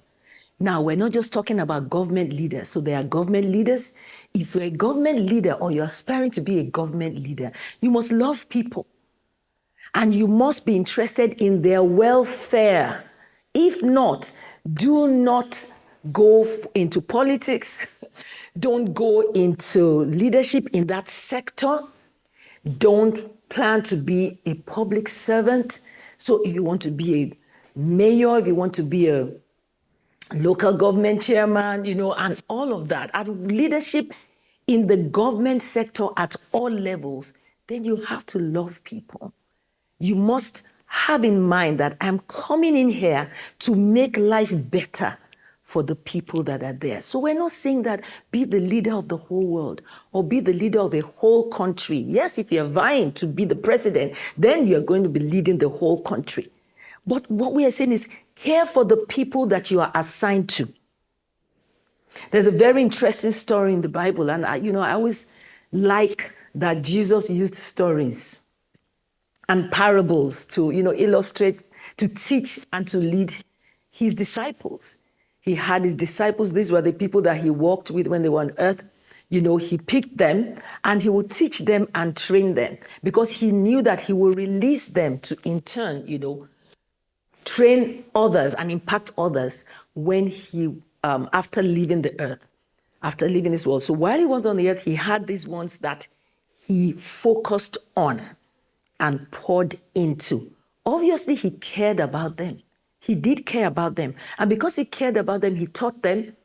There were times he gave them, he would give them a very hard word, in a very hard and blunt and, direct way. And there were times he seemed to be soft on them. There were times he was harsh on them. I remember when children would want to come to him, okay? There was a particular scenario that was reported that the children wanted to see Jesus, but the disciples, these people who Jesus was training and leading, of course, right? Because they were still on their journey. They were raw and they didn't know the kind of leadership that Jesus was trying to introduce to them. Okay? That it's not like before that leaders, lord it over the people. He was trying to show them that it's about care and you have to care for the least of the people. So in any community, if you want to lead in government, you have to think about the least. You have to think about the weakest. A nation can only go as far as the weakest can go. All right? If even when Israel was moving out of Egypt, they could only go as fast as the youngest or the slowest member of the team would go. Okay? Of course, if any child was too slow, they'll pick them, put them on their back. But that really is the truth. And that tells us right there that if we're going to lead people at any level, we have to grow in patience. In patience, yes, in that fruit of the Spirit called patience and long suffering. We have to grow in it. It's non-negotiable. So Jesus would talk to them in parables. Okay, so the children were coming and the disciples, said, no, you cannot see the master, you cannot, and they were trying to block them or fence them. We have all these terminologies that they felt they were too little. They felt that they were not important enough to see Jesus. They felt they were too low, And Jesus got wind of that and said, no, let them see me. Let them come to me. And in fact, he rebuked them and told them, the disciples and all those who were around, that in fact, except you are like these ones, you cannot enter into my kingdom. Wow. He actually now made the children the topic. He actually now used the children to preach. You see? So they thought that he would be like, oh, okay, I'm busy, keep the children away. But no, he turned around and said, actually, it's the other way around. He came to bring just a shift, a paradigm shift to us, especially in the area of how we relate with people, how we lead people. Oftentimes, the disciples were shocked. And oftentimes, he also was shocked at their own, level. Like, by now, you should have caught these things. You should have see how, what I'm telling you, the examples I'm giving you and I'm showing you. Anyway, when I'm gone, the Holy Spirit will continue to teach you and to help you to do better. So Jesus was really interested in leadership, but his own pattern of leadership, it wasn't a weak leadership, but it was serving. It was servant leadership. It was authentic leadership. And so he told of this story, and that is found in Luke chapter 10, from verse 27, all the way down to about, 37. And he told about this young man. He said, the young man asked, what can I do, to be better? What else? I've kept commandments and all of that. I've kept commandments. I've kept all your commandments, God's commandments, rather. There's the 10 commandments, of course, in the Old Testament. And Jesus was, when he came and when he was on earth, it was a transition period, right? It was a transition period between the old and the new. So he was trying to bring about a shift. And he said, I've done all these great things. I'm a great leader, I keep all the things we've been told not to do. I keep them. And then he said to him in Luke 10:27, he said, you shall love the Lord your God with all your heart and with all your soul and with all your strength and with all your mind, and your neighbor as yourself. That was what the master told him. Love your neighbor as yourself. I mean, for another title could have been, who is my neighbor? But I've called this how to be a caring leader. How to be a caring leader. An authentic leader is a caring leader. And then the man said, who is my neighbor? Who is my neighbor? And that was when Jesus gave this story of a man who was going on a journey and he was beaten by robbers, kidnappers, bandits. What else? What names do we give them again? Hooligans. We label these people. They're human beings. Yes. And so they beat him. They stole his money and his stuff and left him. The man was traveling from Jerusalem to Jericho. I'm reading the Passion Translation, and it says, bandits robbed him along the way. Is that familiar in some climes where we are? Bandits robbed him. We see kidnappings all over the place. But I won't go into that. They beat him, stripped him naked, and left him half dead. And verse 31 says, a Jewish priest soon, walking down the same road, came upon the wounded man. Seeing him from a distance, the priest crossed to the other side of the road. He crossed to the other side and walked on by. That means he pretended not to see. And he didn't do anything. Not turning to even help him one bit. Later on, a religious man, a Levite, came walking down the same road and likewise crossed to the other side to pass by the wounded man without stopping to help him. Walking on the same road. In life, we've walked on the same road with many a wounded. We've crossed that same path. We've been on that journey. Why do we pretend that we haven't? Why do we pretend that we don't have time? Why didn't they stop to help, but rather ignored? They've crossed to the other side just to kind of douse the guilt. At least they won't be able to say, I actually passed by him. And then finally, thank God this man did not eventually die before the Samaritan. He said, finally another man, a Samaritan, came upon the bleeding man and he was moved with compassion for him.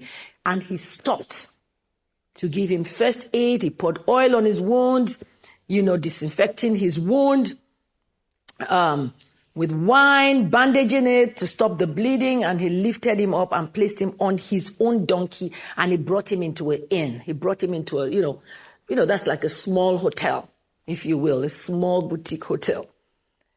And he carried him into the room for the night. The next morning, he took his own money, gave the innkeeper. He gave the hotel management and said, take care of him till I come back from my journey. And if it costs more, I will repay you when I return. In those days, there were no credit cards.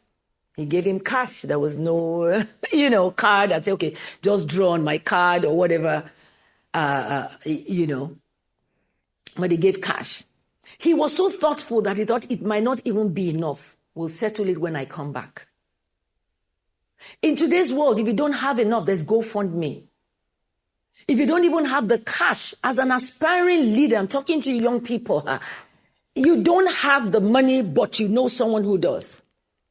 You don't have the money, but you can link up. You can do the first aid. You can do the first part. You can rescue that man so that he does not die. Because if the man had died, then there's nothing the Samaritan would have been able to do. That's it. So the innkeeper played his part as well. At least he admitted him in. This was not even a hospital. There's some places today where even the hospitals will say, no, we reject this person. Because he has gunshot wounds, and all of that. So we can do better to be caring of the people that we lead, to be caring of the, in the places where we have been placed. Jesus said, occupy till I come. And he's saying that to all of us. Lead, serve, occupy. It doesn't mean just take up space, but be active in occupying. Be active in leading, in contributing your own part. Who is an authentic leader? An authentic leader is a caring leader. And these are the kind of leaders that we are looking for today. People do not care until they know how much you care. And we're not saying care for the whole world. Care for the ones in your custody. Care for the ones along the road, at least along the path where you are. Care for the ones you meet along the way. Care for the ones in your very own team. Yes. It said of David, Psalm 78 verse 72, it says, so he shepherded them according to the integrity of his heart, and he guided them by the skillfulness of his hands. David was not perfect at all. We know about David. But when he was in the fields, he would look after his father's sheep, and he would pay so much attention to them because those ones were committed to him to care for. And a bear came after one. He went after the bear. He killed it and, rescued the sheep. Another day, a lion came. He had courage. He had passion. He had care. Can you imagine? He risked his own life. And he believed that since I got rid of the bear, I can get rid of the lion. And he did get rid of the lion. His father wouldn't have been angry if just one sheep was missing. At least he would come back home with 99 or 98 alive. But he said, no, not one must escape. And so he said that the Lord found him faithful in that if you can be so faithful with sheep, I'm going to promote you to take care of my own sheep, my own people. Let us see people as God's sheep. Let us see people, human beings, as God's own, whether they are in the church or they are not in the church, whether they are of faith or they are not of faith. Because everyone that is not a Christian or not of faith is also a potential Jesus lover. The fact is that we are all, human beings are all God's creation. There's no human being that is the creation of the devil. No. But he comes to steal, kill, and destroy. He comes to corrupt. He comes to give us wrong ideas on how to relate with people, how to deal with people. He comes sponsoring all these ideas for us to steal, for us to lie, for us to backbite, for us to cause division, for us to be uncaring and harsh. All those things are not of God. So the Lord is saying we can do better. Younger people. I remember in 2008, the Lord inspired in my heart. I can't remember what month it was, but I had such a strong burden. And it was as if I felt the Lord laying on my heart, almost literally saying, I didn't hear an audible voice, but I felt him saying, there is corruption in my church, in the church and in the nation. I just felt that burden, and I felt that God was sad. That's just the strong feeling that I felt. Of course, this has been years of God training me in the prophetic and just knowing my own, leaning or wiring. And so I felt that so strongly, and I decided, I believe I was led to, set up a prayer meeting, and we would pray every day. Monday to Saturday, until we adjusted it to Monday to Friday, every day, Monday to Friday. 1 hour or an hour and a half every morning, like 6 a.m. to 7:30. And there were prophetic words, and there were words that came during that time for Nigeria and for other nations, and even for us, for me, for my husband, that he wasn't in that meeting. It was just me and a few other people. It was just for whoever could come early in the morning. We didn't have any keyboard. We didn't have anything. We just, after about 2-3 days, someone brought a keyboard, from the church. And it was in just one corner of the church, because the main thing was just to pray. And he said he will make us joyful on his holy hill, on the mountain of prayer, just to release that burden. And we began to pray every day, one sector or the other, the shipping sector, the education sector. People will have words. The Bible says if anyone has a psalm, a hymn, just write it down or come and declare it. And there were so many things prophetically that was said about our nation. But I remember there was one day, there was a man in the prayer meeting. He had like an open vision, and he came out and shared that. As we were praying, he saw young people. And at that time, even as we were praying, the Lord was nudging my heart about young people. And he saw this vision, and there was a tree. That tree, of course, had fruits. And he said, first, he saw government leaders go to the tree, pluck the fruit, eat, walk off. Pluck the fruit, eat, walk off. Different sets of people came. And then he saw this set of people coming. There were ministers. There were, like pastors, bishops, in their collars. Of course, you know people by how they are, dressed, and you can recognize. And he thought, okay, now these ones will cut down this tree or something, because the tree, he knew that tree represented something like corruption, something that was not good. So he said, I know these people will deal with it. But alas, they got there. They took the fruits, and they were eating. And then as he looked about that, the Lord asked him, look at the other side, and he saw a field, and he saw children playing. And he wondered what that meant. And as he shared it, the Lord laid in my heart to say that the Lord is saying that we should ensure that those children are not corrupt. That those children should not be corrupt. I remember at that time, my son, who is, I think it's about 24 today. I can't remember. I think it was 11, 12. I can't remember. Do the maths. But I knew it was around that age because, I was imagining, at that time there was so much insecurity in Nigeria. We were praying, would Nigeria break up? Would Nigeria it was so heightened. And we're praying also, about the elections and all of that. And the Lord said, hide them, ensure they are not corrupt, because that is the way out. That generation today are in their 20s. So if, and what do we have now in Nigeria? What do we see? Hold on, guys. Let's look to the younger generation. That's why I'm talking to young people. You're in your 20s, you're in your 30s, even your 40s, you're still young. At least they say 40 and below. Or you are even 12 or 18. 12 years old, Jesus was about his Father's business. He knew his purpose at 12. At least he was, had a mindset. I'm not saying at 12 you should be preaching. Jesus said he was about his Father's business. So be about yours, having that mentality that I am here for something. I must find it. I must start by being kind to my colleagues in school, my classmates. I must start by, if I'm given any position to lead, if I'm made the head boy or the head girl, or the class captain, or even just that person that writes people's names down, I should do it faithfully. I should do it faithfully with focus, with kindness, and with firmness. Firmness, because we're not just talking about mushy, caring, lovey, and all of that. Jesus was also firm. Did you hear where he called people whitewashed sepulchres? Did you know when he called one woman a dog? The woman had her child sick at home, and she came. This woman was a Gentile. I think she was a Samaritan as well. She was not a Jew. And he was not sent to the Gentiles. He wasn't sent to the Samaritans. He was sent to the Jews. And this woman came and said, my daughter is sick at home. And he said, healing is the children's bread.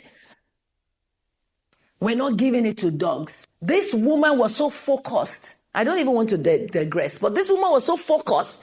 She did not get angry. Sometimes when we get angry, it's a trap.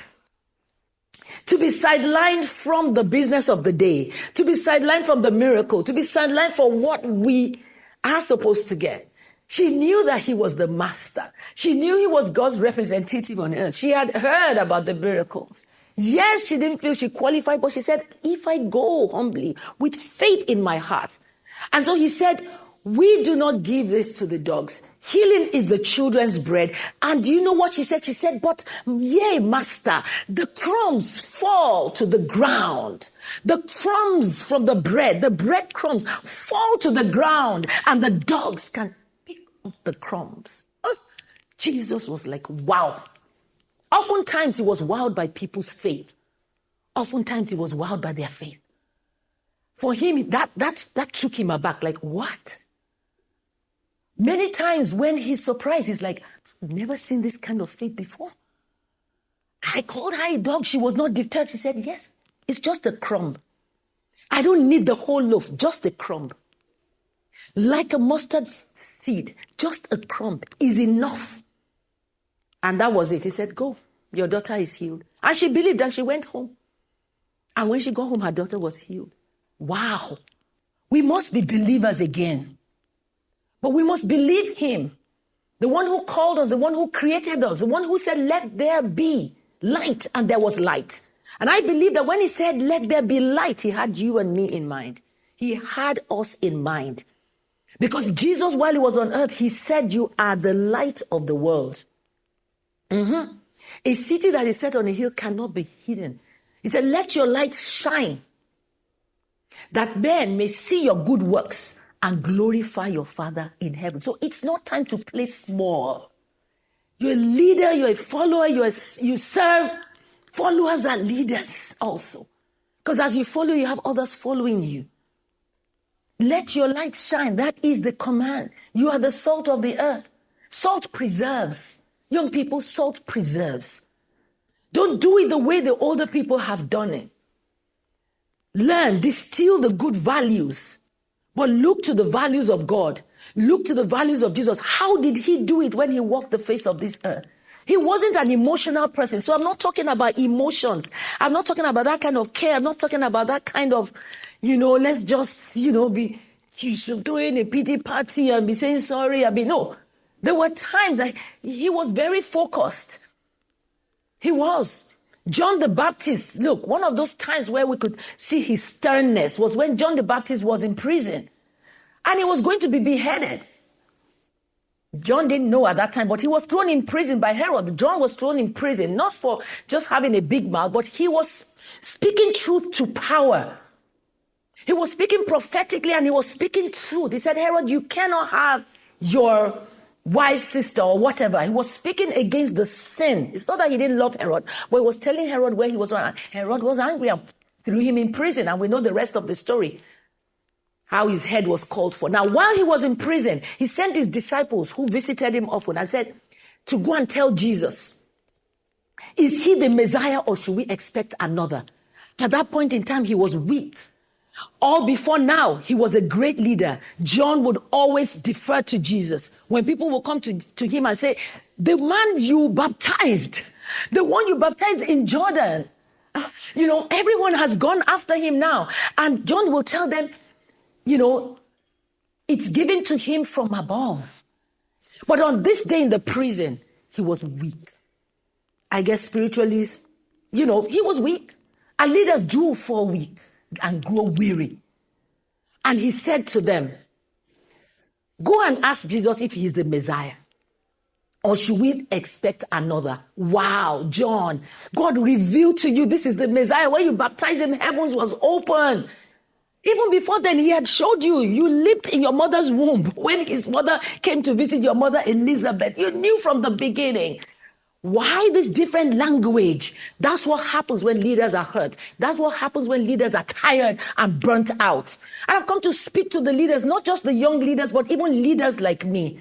Authentic leaders who have been caring, who have been loving, who have done their best and who have done their most. But sometimes there's that one ungrateful person. Sometimes there's still that one backstabber, that one, gossip, lying person behind you, doing all kinds of things. And it gets to us sometimes. It gets to you. It's gotten to me already. Sometimes it does. I don't have time to share a very personal story I was going to be, because I am a vulnerable leader and I try to be so that people can learn. I don't care if people use it against me. Yes, there's no time to share a particular situation where I literally just cried and wept. When someone who I trained and was still training, supposed to be even like a daughter, kind of spiritually, called me on the phone and wired me. I wept. It hurt me. Because she lashed at me with her tongue, and all I had in my heart was love for her. But all that is over now. All that is over now. Love her, still love her to bits. Amen. But I'm just saying this to say that leaders hurt. Leaders who have pure hearts hurt too. Authentic leaders who are doing it well too, they also hurt. And they must be healed. Why are leaders not caring? Why are some leaders not caring? Why would those two, the religious priest and the other one, the Jewish person, pass by this man, this wounded man? Why would they cross over to the other side?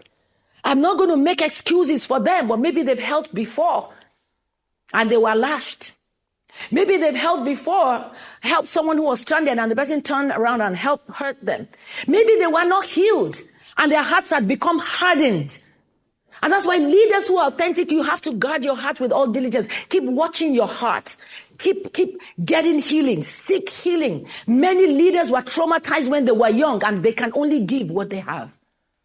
Many of these things that manifest in our adulthood were there in our childhood. Abandonment from parents who are not nurturing, that teacher who conked your head so much, that teacher who spoke so harshly at you and said you won't amount to nothing. It was said to Disney that he wouldn't amount to nothing. It was said to opera. And some of us even here. And yet you turned out well. You turned out well, but there's still some pain and there's still some shrinking in your heart. And there's still some trauma that is not fully there. Even though on the outside you've done well. You're now that leader. You have your business. You have your ministry. But get healing for the residue of what was there. Because eventually it does show up. So I'm saying to the young people right now, be authentic. Watch over your heart. Ensure that it's pure. Have accountability partners. Have a heart for the people that you lead, no matter how many right now, even if it's just one person, even if it's just your younger brother or younger sister. Have empathy so you can stop to listen. Don't be afraid that you won't be able to do something. Listen first and see how the Lord might inspire you to get them the proper help or to link them with the right person. Don't say, oh, I have nothing, so how can I help someone at this stage? Many of us started without having anything. Without having anything, I remember my husband and I, we had nothing in starting Daystar, which is right now in this month, 26 years old. And we had only been married for 2 years, two and a half years at that time. Young, we were 28 years old, both of us. Can you imagine? What did we have? Which money did we have? With knowledge, but just the heart for people. He said, I'm starting this job. And I said, okay, I'm in with you. I'll support you. So speak your truth. Authentic leaders, young people, speak your truth. Be honest about what you can do and not do. Don't brag about what you cannot do. Don't try to form strong when it's not your lane. Find the person whose lane it is. If you can do tech, say, hey, this is what I can contribute for you. And then lastly, communicate with the people that you lead. Communicate. It's not fun to remain mute. It's not fun to just act like they are not there. Like we see today sometimes in our leaders. What is going on? Nothing. You don't. Communicate. Carry them along as you seek your growth and your healing and the prosperity of your own soul. And lastly, I'll leave you with this. A merry heart does good like medicine, but a broken spirit dries the bones. Laugh a little more and laugh a bit more. Surround yourself with people who will cause you to laugh. Surround yourself with the presence of God. It's not that hard. It's not that harsh. Laugh a little more and then smile a little more. And if you have no one to smile to, take a walk in the park and say, like that little boy, is it like a meme on social media recently? Hello, hi, hi, hi, hi. Say hello to strangers and they will say hello and they will smile back at you. Even just for that, you would have touched a life. God bless you. Thank you, Lord, for this word. Thank you, Lord. So much to say in so little time. But Lord, I pray for the healing of our hearts, especially leaders who've done their best and who keep giving day in, day out. I pray for even the most authentic leaders, mothers in that category who give night and day, who nurture, school runs, birthing, even who pushed out in pain just to see that we have life and we live. I pray, oh God, for healing. I pray against discouragement. I pray for strength so we might go from strength to strength and that we and they that are of us will make the world a better place. Thank you, Father.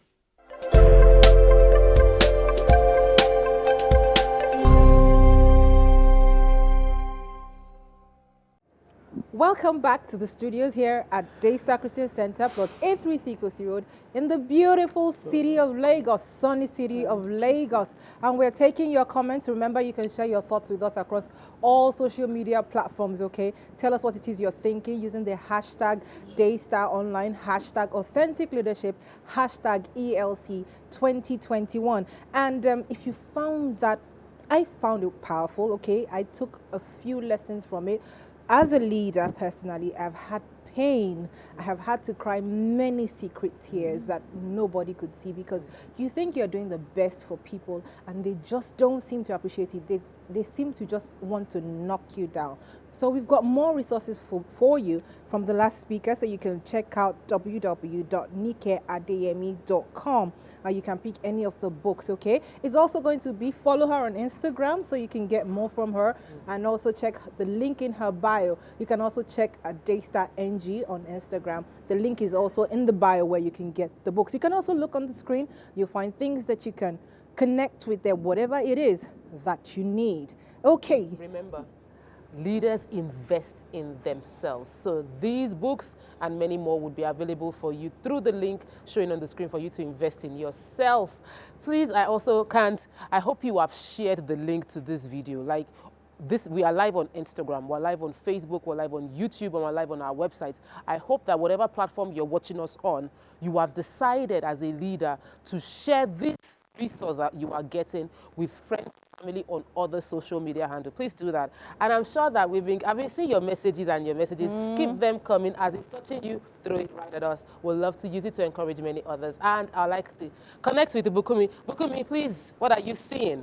I'm actually on Pastor Nike's Instagram page. Oh. Something I want to point out here. On our page, on our bio, like we call them, he said, authentic lover of God and people. That's true.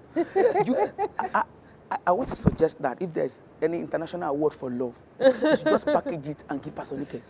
Because you really cannot separate her from love. And it's one of our materials, the language of love, it makes her the right person to write that book. Yes. Because if she's just love. She's authentic about it. You can give Pastor Nike anything and everything goes back to love. It's just so beautiful. So I'm on her page and I say, okay, it's true. You know, some people will put some things on their Instagram and say, this thing. Yeah, you can't connect it.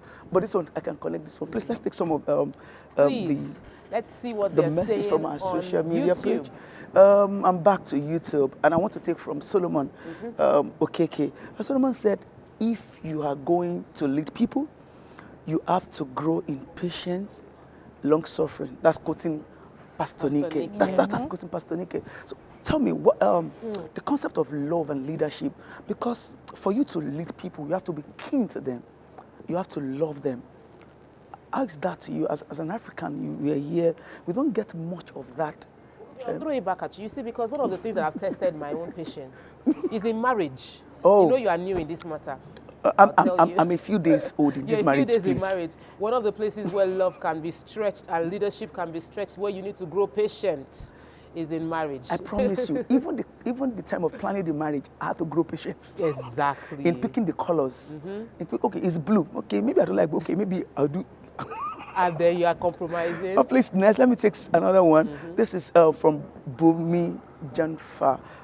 You can only give what you have.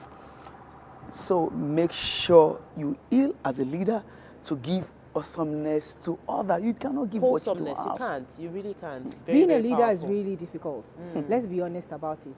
I mean, it's easy when you're saying that do this and do that, but in practicalizing it is really difficult. When you say heal yourself, but it's also important. Being a leader means showing example. Yeah. So how can you help somebody to heal when you haven't healed yourself? True. How can you teach somebody to forgive when you haven't forgiven yourself? So basically, one of the things that I have seen that both of them have said, which I think that is so key, pertinent, is that you have to be vulnerable. You have to let people see that the fact, yes. You know, when she started, and the first thing I heard was, when you're only as fast as the slowest member of the team. I was thinking about elephants. I love to watch, the nature channel. And then you see the little calf, the smallest newborn. Not only do the herd moves at the pace of that calf, but they also gather around it to protect it. That's what leadership is about. Nobody is left behind. We've got more comments, Bukumi. This one is from Princess in Sidibe. He said, that's the real authentic leader speaking. I'm trying to get what she's trying to say. Wow, what a blessing you are to me and many around the world. Love you, Pastor Nike. This is a direct message to Pastor Nike about love. Pastor Nike understand love very well. Give her love and share that. Oh, Bukumi, get serious. Everybody knows that when you think of love, it is Pastor Nike you should be talking about. I just want to put that there so that they can give her the award. Pastor Nike love. And seriously speaking, you said something about this, doing these things are not as easy as just tweeting or posting about them on our social media page. But it's just beautiful to see some of the materials that she's releasing these times. I saw something about self-esteem. Yes. You can heal yourself, and the concept of the language of love. Some of these things, I hope that we would, as Africans, go back to the concept of reading and reading to improve the quality of ourselves. Please, can I take one more? Okay.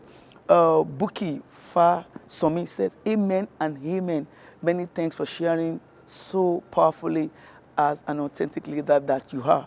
Our beloved Pastor Nike Adeyemi, all of the messages coming for Pastor Nike, So there there's is love inside. There's this question I need to take. Temitope Olaride says, how can an authentic leader resolve conflict between followers, especially when the guilty one is highly sensitive to picking offense when confronted with the truth? Is the leader in the mess? Yes. I throw the question Why, to you. why are you doing that to me? Please. I go through the question. You go through the question. Okay, I think it's really simple. It starts first of all also with, one of the most important things about leadership is love, whether we like it or not. So if you love people, you will understand their love languages. Even when somebody is a sensitive person, understand when they are less sensitive.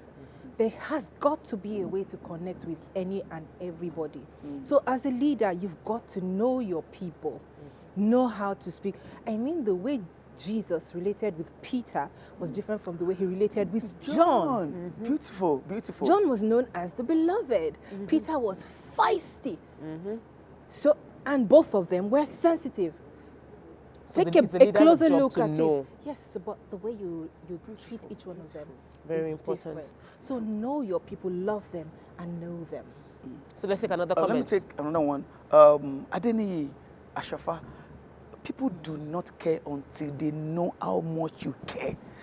Quoting Pastor Nike, thank you for this nugget. Thank you so much. This is So we have another question from Simon Ifeanyi. I'm throwing that to the new room in the house. He said, what do you do when people take advantage of your care, compassion as a leader? What do you do when they take advantage of your care and compassion as a leader? The funny thing about the concept of leadership, and as rightly put, is that people can tend to take advantage of you, thinking that because you are soft. And I don't think a leader is really soft. A leader is like jelly. It's just the fact that you love someone doesn't mean you don't correct them. As a matter of fact, I think that love, yes, it does make you vulnerable. But I don't think that you still have your way around it. Yes. Like I said, if it's the area of I'm still new here, but as a leader, I will call you to the meeting and we'll have this discussion and I'm trying to find a way around it. I think another answer to that question, Pastor Nike already answered it. Pastor Nike said that she cried when someone did something that hurt her, that she felt like, I care, I love you. What you did is like you're taking advantage of my feelings towards you, and she cried. I think sometimes leaders should cry and release the emotion. It helps. But let's more please let me read this. Rufus, leaders are not necessarily to be in front. You can lead from behind. Well said, ma. This is true because I think the concept of leaders that we have in this part of the world is once you are the leader, you want to be the one in front, and that's not true. You can lead from behind and lead very effectively. Do you have a question? Another question? Yeah, more questions. Okay, so this one says, I am Pastor Vicky. My question is, how do you communicate with leaders who tell you they are not yet ready to open up? I'm going to take a cue again from Pastor Nike in answering that question. Let them be. You wait. Yes, wait for them, support them, be there for them. And whenever they're ready to open up, be available for them to support them. By not opening up doesn't mean that they're not going to receive your support. Just be there for them, okay? Just be there. It's you that will answer it again. Hey. We'll throw you We'll throw it. Titilayo Orilowo would keep it fast. How can one deal with leaders who are partial among their followers? So these questions, you should also answer them because they are really interesting. How do you deal with leaders who are partial amongst their followers? Because I know you love some people in our team. I know there's a way, when you want to give them food, you will put extra. I'm one of those people. Yeah, well, now they have put me on the spot on international TV. Let me just say, I'm vulnerable too. I can be vulnerable. Okay, but seriously, when you have leaders that are partial, there is no way that we won't have it. We have seen that Jacob have I loved. So you are saying even from the father Jacob of the fathers, now. our Yes. Father in heaven, Yes, Jacob was a little bit or to whom I will have mercy, I will have mercy. Look, just deal with it. Concerning yourself with what other people are doing, other people are, it's You not would worth lose your it. joy. Yes. So just do whatever makes you happy and be fair. Yes. I think we need to go to the next section. Yes, we've got to go. Fantastic. We've No, really but got to go. Okay, We've- okay. Can we still take one more? I want to take, say, laugh. Yes. Laugh some more. Smile. Smile Smile some more. more. The new reality of an authentic leader. I So think please. that's a really, really nice comment. That's So we've got to go. Remember, you can follow Pastor Nike on Instagram. You Yes, can go please do. into her bio to click the link for any of her resources or at Daystar NG. Also, if you're having any issues, in this part of the world, we know how to hack things. So if you're having issues with sluggishness or something with, or it's of the buffing, internet. just slide back a little bit, rewind it a few seconds, Like and 6, then 7? continue watching. 6, 7, 10 seconds and continue watching. We'll be right back after this session. Stay with us. I will take more of your comments. Share them with us. Yes, please. We'll be back.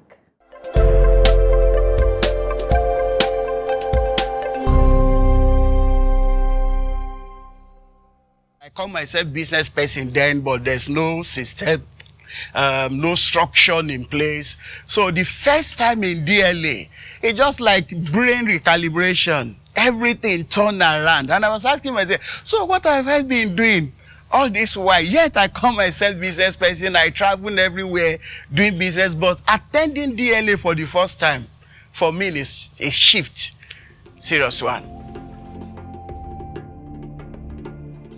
My name is Femi Akinkwebi, MD CEO for Industrial Park. Industrial Park is a partnership between our company and the Ondo State government. It's sitting on 1,000 hectares of land in Ondo State, Ore, and it has 30 megawatt power plants just to provide them independent power for every off-takers within the park. So on this Sunday morning, and my wife, we drove into church after we decided that, okay, we need to change where we're coming from. So now I saw one of the pastors announcing, and he said, if you join us for the period of 3 months and follow the teaching, all the things that is being taught on this pulpit, right there within me, I see it as a challenge. Okay, I'm going to try this. So I passed through all the classes, 100 level to 500 level then. Now here come DLA. So I was eager and I was waiting. And my first day in class was a personal transformation, Reverend Sam. And I said to my wife, no, this is something else. This is something else. The bigger transformation happened when I came back for my advance. Anyway, I've been attending the DLA since 2009 up till date. I keep coming back every year because to me, I feel like there's something more to get, the inspiration, the spirit behind it, not just the letter.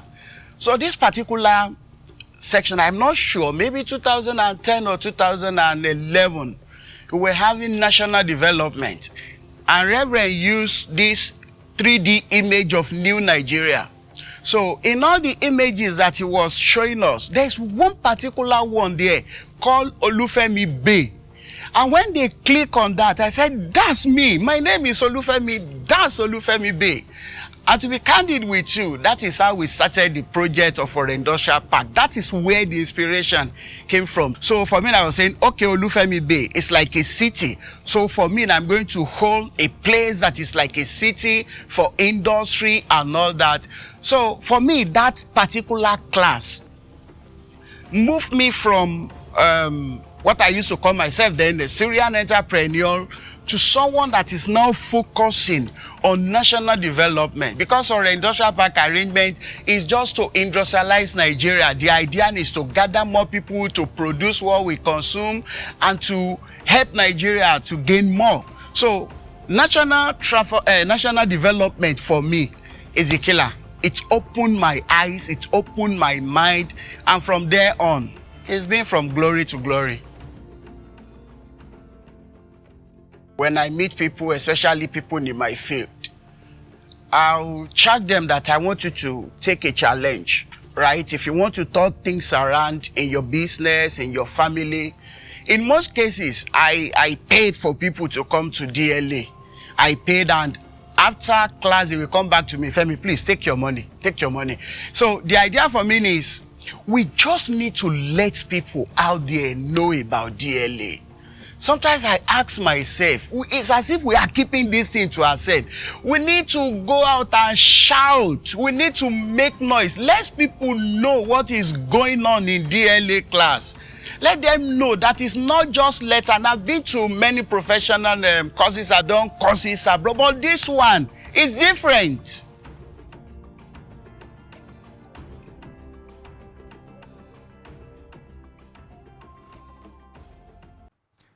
We're so thrilled that you could join us in this year's Excellence in Leadership Conference. We would like to welcome everyone joining us to Daystar Christian Center. We call it the home of stars and mega stars. My name is Boye Oloyede, and it is my joy and privilege to lead our junior church and missions team here in Daystar Christian Center. In a moment, we're going to be giving. God has called us as a church to raise role models, and He also gave us an all-important mission, which is to empower people to discover, develop, release, and maximize their potential in God. Your giving today enabled us to be able to fulfill this all-important mission. This conference is one of those platforms that God has given us to be able to help you to discover, develop, release, and maximize your leadership potential in God. God has a plan and a purpose for your life, and He has a place where He's taking you. And we have provided this platform to be able to come alongside you and propel you into God's fulfillment, into the fulfillment of God's purpose for you. All right, for us to do our giving at this time, there are electronic means through which we give here in Daystar Christian Center. The link will be there right on your screen. If you click the giving button right on our website, it will give you the instruction as to how you can give in this conference. As we give, just be rest assured that God's promise concerning giving is at force. Shall we pray over our giving? Heavenly Father, we thank you for the privilege of giving today. We ask as we give, let your heavens be open over us, and let your promise of releasing your blessings, let those blessings of new ideas, new dreams, new vision, new instructions that will move us from where we are to a new level entirely, let it come over each and every one giving here today. We thank you, Heavenly Father. We give you praise in Jesus' mighty name. We have prayed. Perhaps you are within Nigeria and you'd like to give. Our bank details also would have been displayed right on the screen. Please go through your bank app and you can do your giving. For those that are joining us online, in the group chat, our officials would have dropped the giving link. They just click the link and follow through with the process. God bless you as you give in the mighty name of Jesus. All right, we're going to move into a powerful time of praise and worship. And I would like you to jump, dance, wherever you are. Take this moment to give your God some good resounding praise. Please welcome with me the Daystar Praise team as they lead us in praises. Hallelujah. Wherever you are, jump on your feet. It's time to celebrate God. Can you give God a shout? Give him a praise.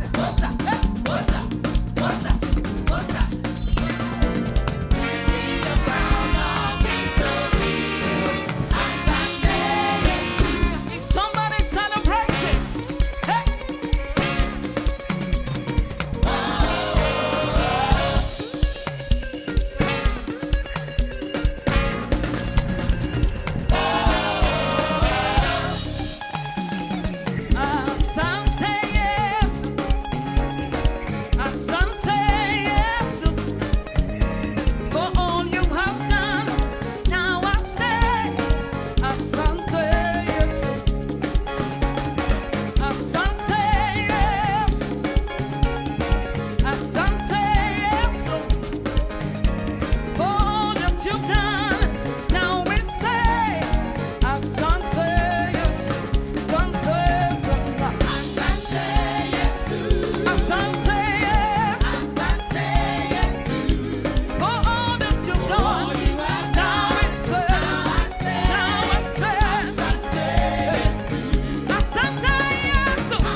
Introducing Blessing Ayumere. Blessing has more than 20 years of experience in business consulting, finance, and business strategy. Let's just say he is a professional, an astute professional, and he has some academic and professional qualifications to show for it. Fellow, Institute of Chartered Accountants of Nigeria, ICANN. Fellow, Chartered Institute of Taxation, Nigeria, CITN. MBA from the Lagos State University and MSc in Strategic Planning, Edinburgh Business School, Scotland. He's alumnus of the Lagos Business School Chief Executive Program, Harvard Business School Advanced Management Program, and is currently a doctoral student at the Swiss Business School SBS Switzerland and Nobel International Business School NIBS in Ghana. Blessing was with a leading financial services company before joining the oil and gas industry, playing a critical strategic role from the field development to production. He joined Midwestern Oil and Gas Company Limited, leading the finance and commercial group until June 1, 2018, when he was seconded to Umugini Pipeline Infrastructure Limited as Managing Director and Chief Executive Officer, CEO. And that's not all. Blessing is also the president of Inspire Extra Empowerment Initiative, iExtra, an NGO with focus on leadership and entrepreneurial development, convener of Greatness Possibility Conference, founder, Vivas Company Limited, venture capital and an investment company, chairman, Independent Ratification Committee for Nigerian Ratings, ESG GPS, advisor, Bantu Blockchain Foundation, a leading blockchain technology organization. He is happily married to Joy, and they are blessed with Anita, Sophie, and Praise. Without further ado, please welcome our next speaker to the Excellence in Leadership Conference 2021, Blessing Ayumere. Thank you so much for the warm welcome. It's quite a privilege and an honor to be here at ELC 2021, Authentic Leadership. Let me start by appreciating my senior pastor and the wife, Pastor Sam and Nike Adeyemi, for this unique opportunity and privilege. This is huge, and I don't take it for granted at all. I also want to thank all the associate pastors and leaders for this privilege to share this year's ELC. This year's ELC is on authentic leadership, and I'll be speaking today on thrive in your uniqueness. Thrive in your uniqueness. Authentic leadership, as we know, is about being real, being original, being yourself. So I'm going to try my best as much as possible to be real, to be myself, to be original.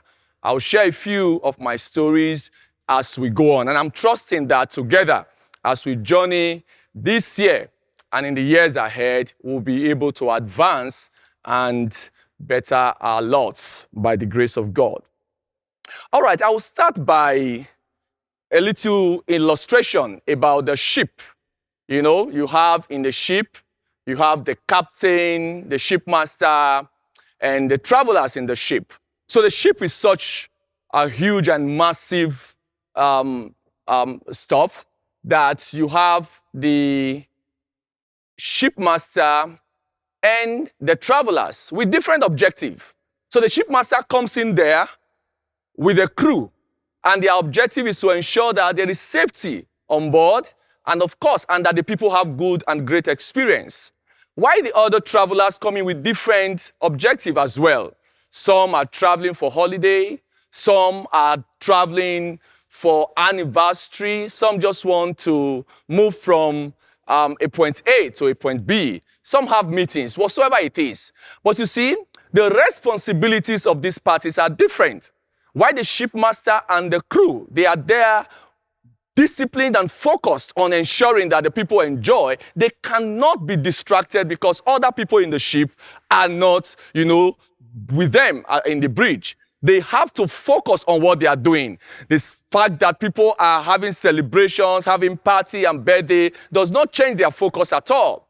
I see leadership as the responsibility of the shipmaster, whose responsibility or role is to ensure that the people traveling along with him in this voyage, they enjoy and have the best of experience. And to be a shipmaster, there are trainings you have to go through. There are seasons, there are disciplines you have to embrace. And that is what life is. Our life journey trains us for the responsibilities that are ahead of us. Our life journey gives us unique stories and experiences. And that is what separates us from every other person. And I think this conference this year is about being you, being original, being there knowing that you are on a journey for a purpose. And you must not be distracted. You can't be distracted because there are people in the ship that are having to celebrate or do other things that you are not paying attention to at the particular time. And so we see that as we go in life, many people have different experiences. Some not too complementary experiences. Some grew up in the environment that was not the best, as it were. Slums, challenges, difficulties in going to school. Some started their career in a place that if they had a choice and the option, they would not have wanted to. But what I have seen is that as we grow up, and get to the point or the position of influence and leadership, somehow we forget the reason why we have gone through our experiences and why we are where we are. We begin to enjoy the benefits of where we are, and we forget that God has allowed us to go through the experiences of life because of other people that are coming behind. We have gone through the things we have so that other people coming behind us will not have to go through the same experience. I grew up in this country, and at the age of about 11, 12, when I was in my primary 6, I suddenly had to stop my schooling. You know, I was preparing for my common entrance, and a decision was made at home by our dad, who at that time was not too happy with the fact that my mom and my elder ones had decided to go to church. And so he called a meeting, and the question was, which do you choose? You want to go to church or you want to go to school? And the answer was, we want to go to church. From that moment, schooling stopped. I was just at about 11, 12 then, so I was not part of that decision, actually. But it affected me. From then on, I spent 3 years at home, not proceeding to secondary school. So while people were going to school, I was on the street hawking, all right? And that did a lot of things to me. My self-confidence, you know, many questions in my heart. Why is this happening? I mean, I was not an orphan at that time, so why should I be? Those were my thoughts at that particular time. I asked so many questions, but I didn't have answers to them. But I was on the street. From hawking on the streets, to traveling, to going to various markets. After about 2.5 years, I realized that I was not making any progress. People came to me, well-wishers, and said, young man, why are you wasting away? Go and learn a trade. You know, as they said those to me, something in my heart rebelled against those statements. It revolted. I could not just accept it. So I saw myself one day, I woke up, I didn't have anybody to learn from or to ask questions about how people will work in the garage. So I found myself in the garage as a motor boy. I went there to look for work. I went there the first day, the second, the third, the fourth day. And then I said to myself on the 5th day that if I go to this place on the 6th day and I don't get anybody to, you know, give me the opportunity to work, I know God don't want me to work. So on the 6th day, I went, stayed till about 9, 10 a.m., and nothing happened. So I turned back. I was just happy. I was just like, well, thank you. It's like you don't want me to do this job. But as I walked about 1 kilometer or 2 from the garage, I saw somebody driving an empty bus. I recognized that bus. It was one of the leaders in the church that we were attending at that time. So I waved him down. I flagged him down, and he stopped. And he asked me, what are you doing here? I said, I came to work. He said, work? I said, yes. Which kind of work? I said, motorboy. He said, enter. And that was how I started to work as a motorboy. Well, the rest is history. I went through my secondary school doing this work. On Saturdays, I go to work. Monday to Friday, I'm in school. Of course, on Sundays, I go to church. I did that through my secondary school. And while I was there, I saw some other people that came to do the same work. They were schooling and they came to work. But many remained, they didn't go back. I remember the day I worked and I got the money to pay my last school fees and graduation fee then from secondary school. I turned back after that, after receiving the money that evening, and I waved goodbye to the garage. I don't know what was leading me. Today I know it is the Holy Spirit. But I just said goodbye. Well, that's the reason why I went there. I went there because I wanted to work. I wanted to go to school. And so I stopped working. But of course, you know, I now have a challenge in front of me. Because while I was working as a motor boy, I was paying my school fees. I was responsible for paying rent for my mom and where we were living, providing feeding. And of course, other siblings came around, visitors coming. So I was responsible for everything. So stopping that work at that time meant that I was going to look for another means. So, but graciously, I got another job as a sales boy. And while I was being employed, I told my employer at that time that I would like to go back to school and do my exams. And so when lectures resume, I want to go to school by 6 p.m., I think, or 4 p.m. I would like to go to lectures. He agreed at the beginning. But as we proceeded, I think he started enjoying my services. When the time came for me to go back to lectures, I told him, well, lectures have started. I want to go back. He said he would not allow me. I said, okay, thank you. So when the month ended, he paid me. I told him, thank you so much. I'm not coming back to work again. That was how I stopped that again. That meant again that I had to start another circle. So I saw myself, you know, in building sites, working in building sites, helping in farms to ensure that I was able to raise money. Let's fast forward because the time is short, so I'll fast forward. Now, I was working. I've gone through school. I was working as a trainee, and I needed to do my professional exams. The money I was receiving was not enough as well. And so I joined this rotational credit scheme in the office where about 4 of us will contribute on a monthly basis and we give to somebody and then to another. So I was doing 2 out of the 4. That meant that all my salary was gone. So I would have to trek a long distance to the library where I have to read, no money to buy books. So when I get to the library, if I see somebody that is reading a particular course A, I will go to read course B. I'll borrow the book quickly. You know, when somebody's reading B, I'm reading C. And I remember that one of the diets of our exams, we finished and we were all coming back. We were gisting. The exam was this, the exam was that. I said, the exam was difficult, but I think I tried. Somebody turned to me and said, please don't talk again. Because you borrow our books and you alone pass the exams while all of us are not. There's something you are doing that I'm not doing. Or we are not doing. And I laughed. What was I doing? I didn't have money to buy my materials. So when I borrowed the book, I know that the time was limited. I had to quickly read the books, you know, so that when the owner asks for it, I can return it to him. Quite an interesting journey. Today is interesting to share, but then it was not. It was not because it was painful. It was not because it was demoralizing.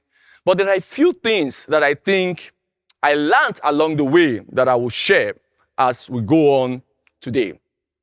I want to say that wherever we find ourselves today, we might not have been able to decide, you know, our background, the family we were born into, the community, the city, you know, we were born into. But you know what? We can decide what happened to us going forward. You can decide to accept where you are and remain and begin to complain. My dad didn't send me to school. The nation is not doing well. My employer is not supporting me. My parents are not giving me what I need. Or you can decide to say, you know what? I know where I am going to. I know what I want to become, and I'm going there. And if you're in a position of leadership today, don't settle there because things are looking well. Remember the fact that you would have gone through the process so that other people coming behind you don't have to suffer what you have suffered. We have been told that the benefit of inheritance is that 2 generations does not have to work for the same thing. If you have gone through pain, you have gone through challenges and difficulty, that means automatically you have been mandated to ensure that you make life better for those that are coming behind you. If you settle in there and enjoy the benefits and enjoy all the good things about it, then you are missing the essence of leadership. You are missing the essence of the journey that you have gone through in life. And that is not the reason why God would have allowed you or subjected you through that. At times we go through some experiences that are not even for us. It's because God wants us to go through those things so that we can help others that are coming. And one of the things I learned on this journey is that I have to be self-aware. I have to be conscious. I have to be conscious. And to be conscious, I know that there are a few things I have to do. I'm conscious of where I am. I'm conscious of where I'm going to. But there is a gap between where I am and where I'm going to. And I realize that for everyone upon the face of the earth, there is a ladder that connects us from where we are to where we are going to. And the ladder may have different steps. The length might be different. But we all are climbing different ladders. The ladders of life, the ladders of experiences. But you know what? Wherever you are on that ladder, there is something you are supposed to learn. There is something you are supposed to do. There is something that you are supposed to understand about it. So you might be on stage 1 or step 1 on that ladder, and somebody just started step 1 and is on step 3, and you are distracted looking at that person and wondering, why is that person running ahead of you? Listen, our ladders are different. The fact that somebody has gone ahead to step 3 on the ladder of life doesn't mean that the person is better than you. The fact that you are still on level 2 and somebody is on level 5 doesn't mean that that person also or something is wrong with you either. All of us must learn. So there are a few things I have learned on this journey from where I am to where I'm going to. Is it the fact that I don't have what to eat? I don't have who to sponsor me to school? I don't have how to pay my fees? But I know that I'm going somewhere. I know that the future can be brighter. I know that there is opportunity and there are opportunities in front of me. So what did I do? One is the fact that I realized that there is a step on that ladder called self-awareness. I needed to be self-aware. Somebody once said, I think it's Jane Vanier, he said, growth begins when we begin to accept our weaknesses. Growth begins when we begin to accept our weaknesses. We all have weaknesses. We all have challenges. But the moment we discover and realize that we do have these weaknesses, that is when we start to grow. Some people in this world are focused on making money at the expense of every other thing. They are willing and ready to sacrifice character, sacrifice integrity, sacrifice even friendship because they want to make money. Tony Robbins once said that some people are so broke, all they have is money. Money is good, but money alone itself does not sustain. Let us not run after those things that, are fallible. They can come today and disappear tomorrow at the expense of the true lessons that we are supposed to learn and the true value we are supposed to give people. Let me tell you something. Your story is your uniqueness. Your story is what makes you unique. No two people may have the same story. Yes, they might be similar. We might all be going to the same destination, but my story is what makes me unique. And you know what? As I embrace my story, I don't need anybody's permission to go to where I'm going to. Yes, I was a motor boy yesterday, but today I'm a qualified accountant. Today I have 2 masters. By the grace of God, I've gone to Harvard Business School, and I'm an alumnus. Pardon me, of Harvard Business School, of Lagos Business School, of many other schools on earth. I have been able to add value to myself. The reason is this: when nothing is happening, everybody passes you by. But when something is happening, people will identify with you. If you stop where you are and refuse to move, you know what? People might pity you. What you need in your life is not pity parties. You need to advance. You need to advance. And to advance, you need to make decisions. Your purpose in life is what shapes your decisions. When you discover purpose, you start leading. Your purpose, when you say, this is where I'm going to, the decisions you make begin to align. So I said I wanted to go to school, and then my decisions began to align. What are the decisions? The decisions to go to the place that was not complimentary, to go and work as a motor boy, while others were going to school, to go to the site and work, while others were enjoying their teenage age. I was busy working. But today I'm glad, because if I had decided not to go, you know what would have happened? I would have still been maybe a cheap driver somewhere, and be complaining why my dad, did not sponsor me to school. My dad was working in the oil and gas, so he had the money to sponsor me at that time. So it was not that he didn't have the money, but it was a decision that they reached at that time, and I had to suffer it. So where are you today? What are you going through? Have you relaxed where you are and decided to embrace the unfortunate situation? Or you want to decide today and say, you know what? There is huge opportunity ahead of me, and I want to advance on that path. I want to move on. There's this world that everything in life remains in a state of standstill until a force is applied. There is a force you need to apply to your life today. The force of growth, the force of progress, the force of improvement. Don't stop where you are. I am grateful to God that He gave me wisdom to advance. Advance with your studies. Advance with your marriage. Advance with your career. Advance in the things that will add value to your life. Don't pay attention to what people will say or what people will not say. Hear me. Opinion we are made to know is the cheapest commodity. Everybody's got opinion.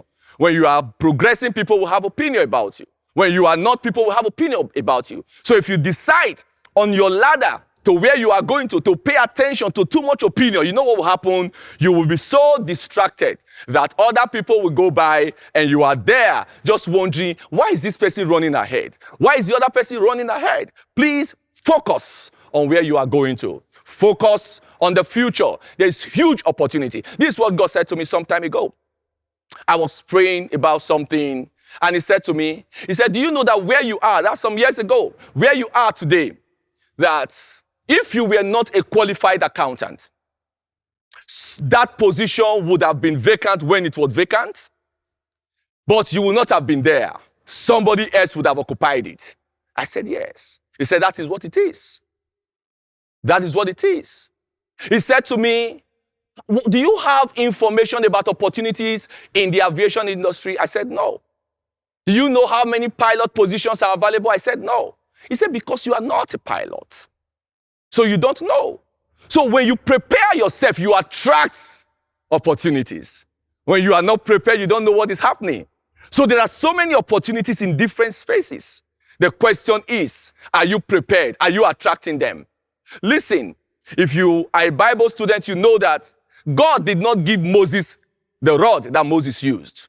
The Moses rod was Moses' rod. He was working as a shepherd, and it was that same rod that he used to shepherd sheep that God gave to him or used to do miracles.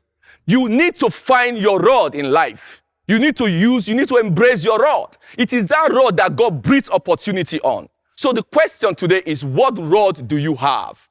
Or what rod are you brooding? What rod are you training to learn or learning to use? You must learn. You must know the rod that you have, because God might not give you the rod.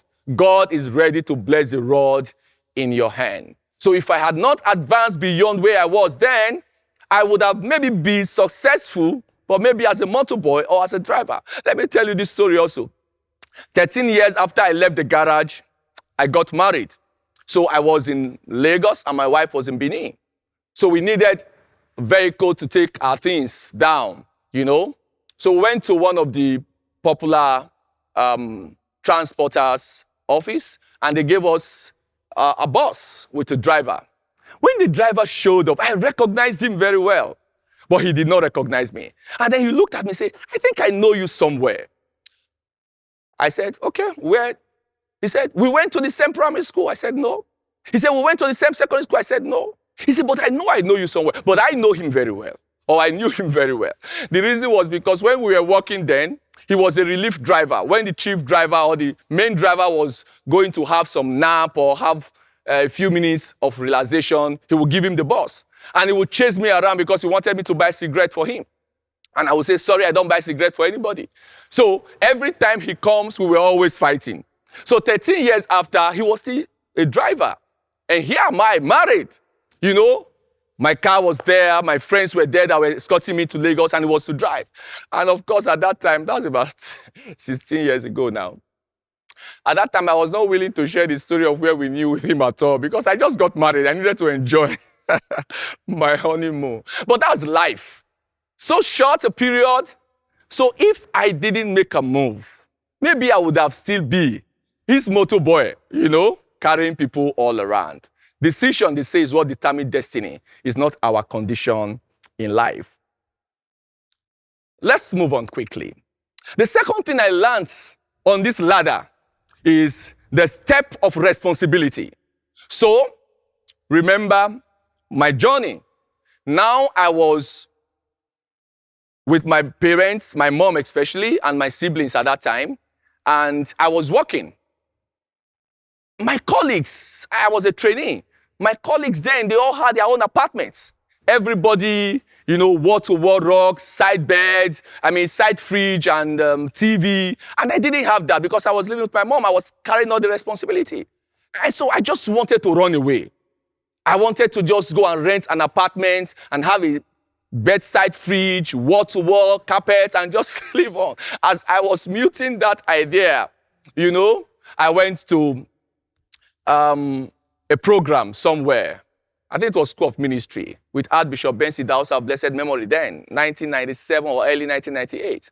And Bishop Oyedepo came. He was preaching. I can't remember all the things that happened, but there was a word that jumped at me. He said, if you run away from responsibility, you die a liability. Wow. That was it for me. And something told me that, Blessing, this is you. If you run away from taking this responsibility or from continuing this responsibility of paying rent, of ensuring that you are supporting your mom and your siblings, you are going to end up a liability. You know what? You are going to really enjoy this one room with side bed, fridge, and TV. But you might not grow beyond that level. So from that day, I learned not to handle responsibility, but to love responsibility.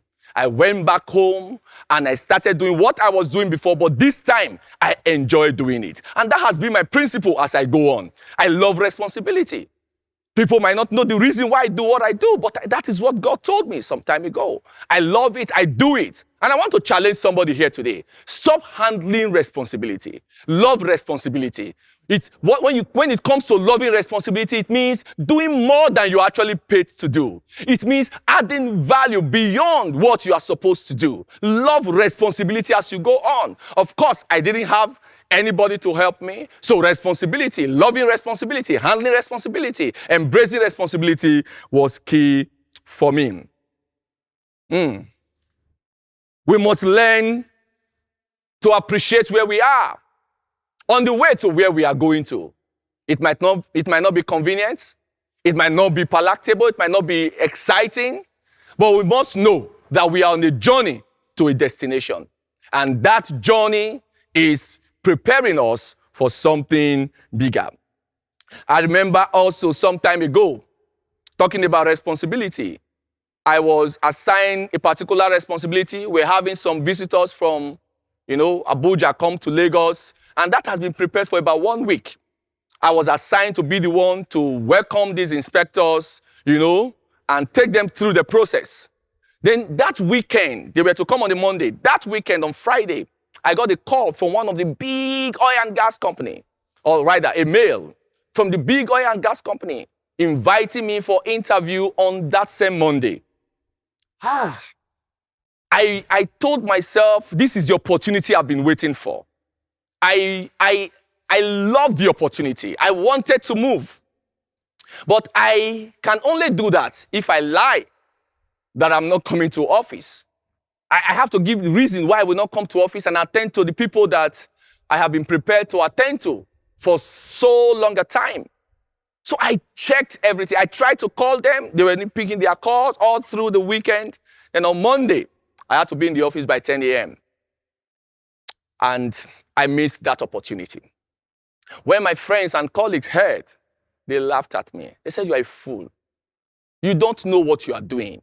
You that have been saying you want to leave this place and this huge opportunity comes and you miss it. For what? This place where you are not valued, this place where you are not respected, you would have gone." But today I look back and I'm grateful to God because He has not only, advanced my career, I am happy at the journey that He has taken me through. You see, you cannot help God on your journey.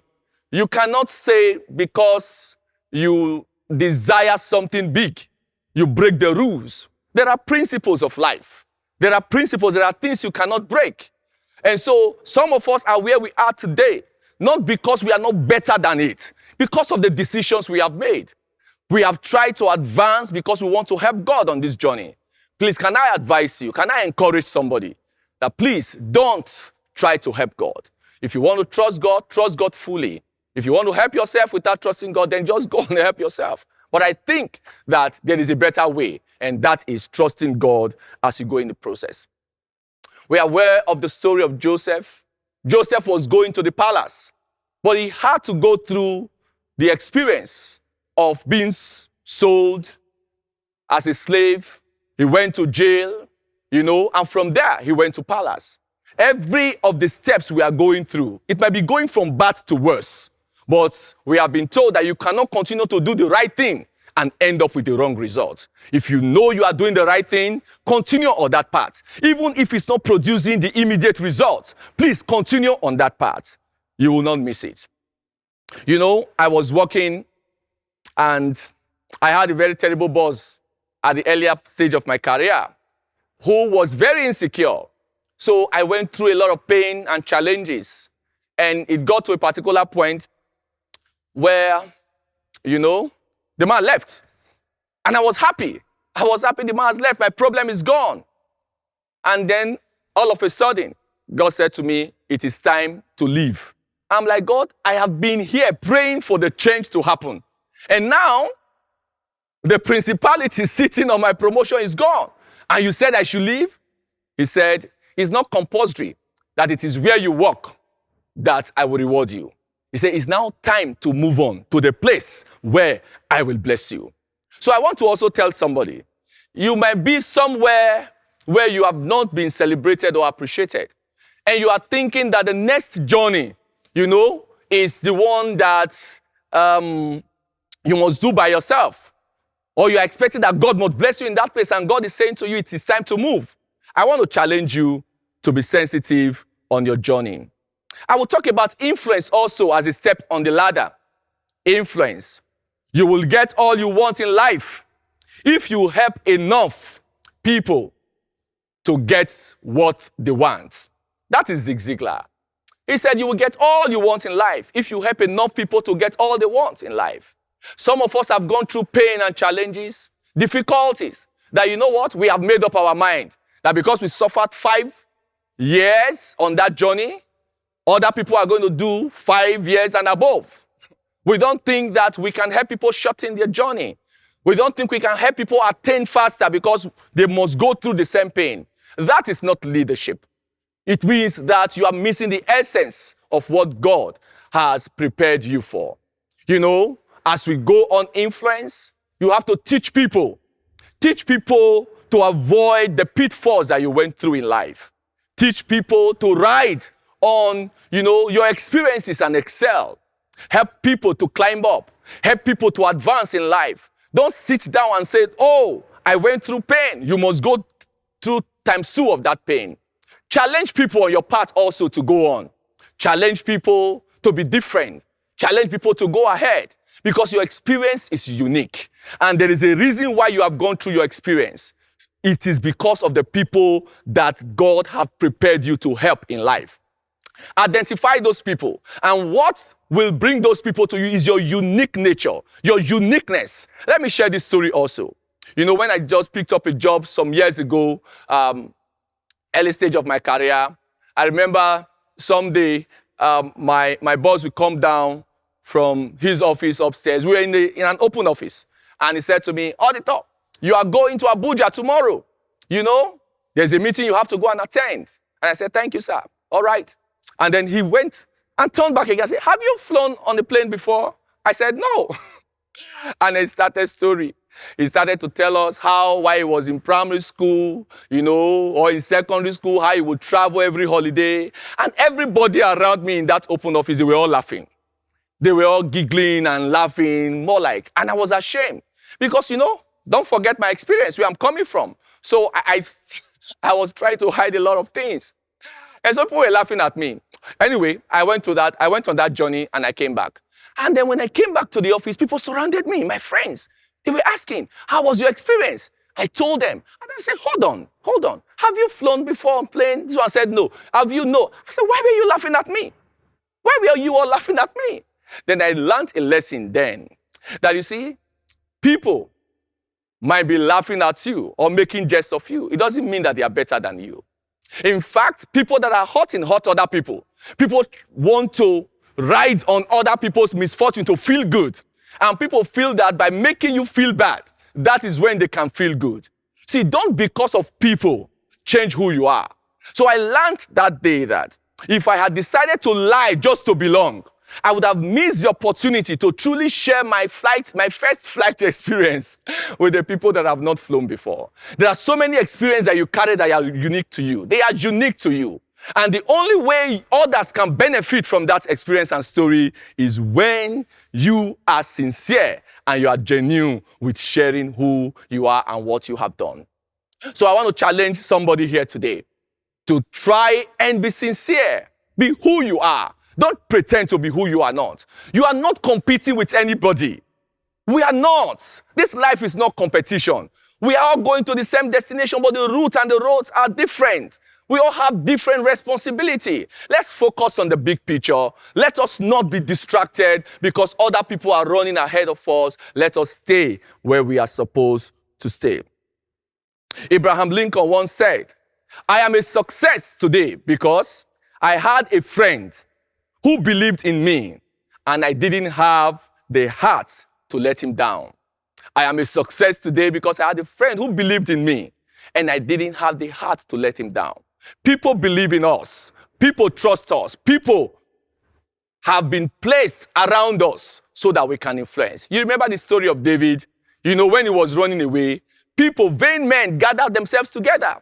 People that were also having challenges, they gathered themselves together and they surrounded him and he became their captain. So there is something unique about your story. There's something unique about you. Don't change it. Don't move because, you know, you want to belong. It's good if you can, but don't change who you are because you want to belong. All right? I'll talk quickly also on the issue of discipline as another step in the ladder. Discipline is key. In order to attain to the destination where you are going to, you have to be disciplined. You have to be disciplined. The culture of discipline is a principle of greatness. The culture of discipline, that is the true spirit of leadership, cultivates a self-control that regulates one's focus and others one's life. That's according to Dr. Myers Moreau of blessed memory.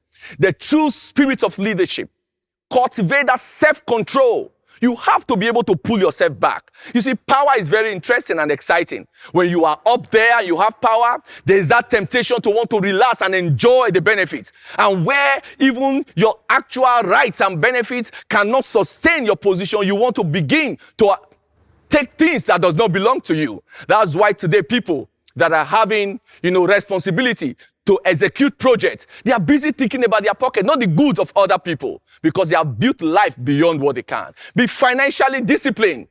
Live within your means. Don't compete with anybody. Don't try to impress anybody. If you have it, enjoy it. Please, if you don't have it, stay within your means. Be disciplined in knowledge acquisition.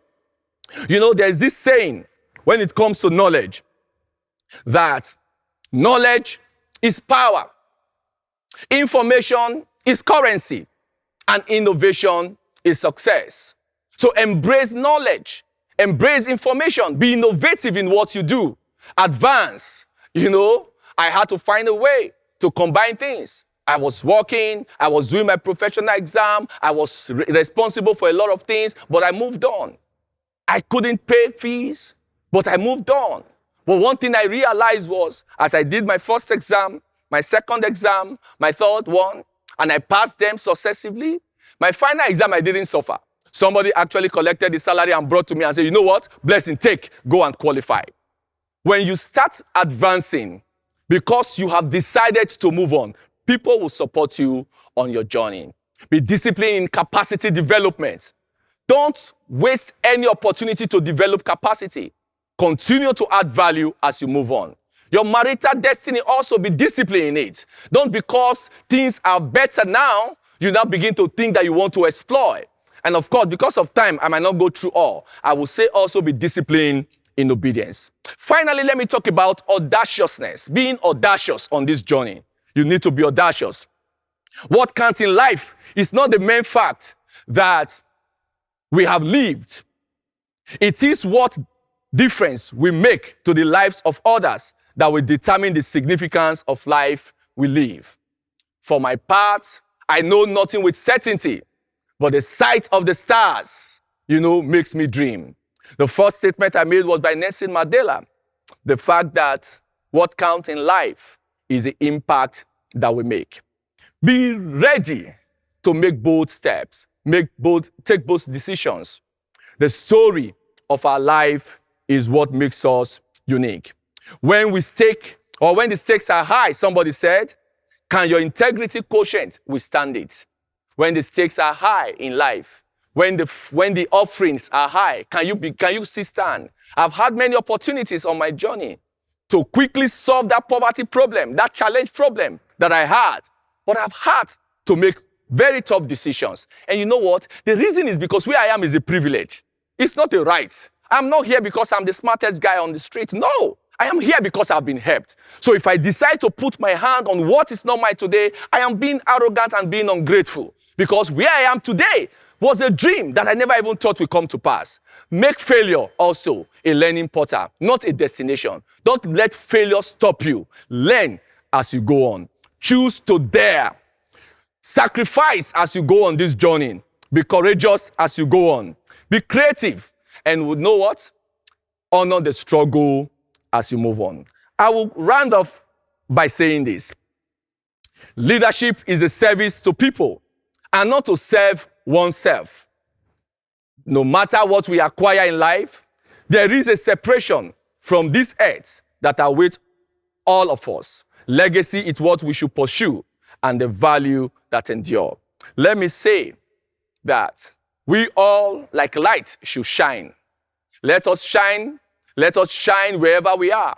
If you shine in that little place you are, in that department, from the department, you shine in your company, from the company to the industry, from the industry to the state, from the state to the nation, and then to the continent. You know what? The lights come together, and we all can make huge impacts in life. I challenge you today to love your story, embrace your story, be who you are. You don't need anybody's permission to be who you are. Enjoy where you are on your way to where you are going to. I trust that in a short while, we'll all meet again and celebrate. And if you are making good progress, please advance to the next level. Thank you and have a wonderful time.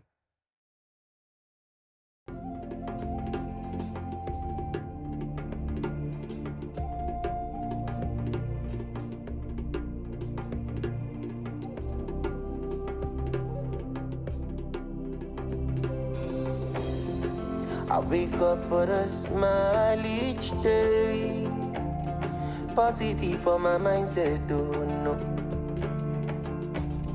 Put this smile on somebody's face in my own little way. And I go dead there for you, my brother. No need to feel alone. Good there for one another. But this is journey where we did. You know, say I'll be here, I'll be here, I'll be here for you. And I go there for you, my sister.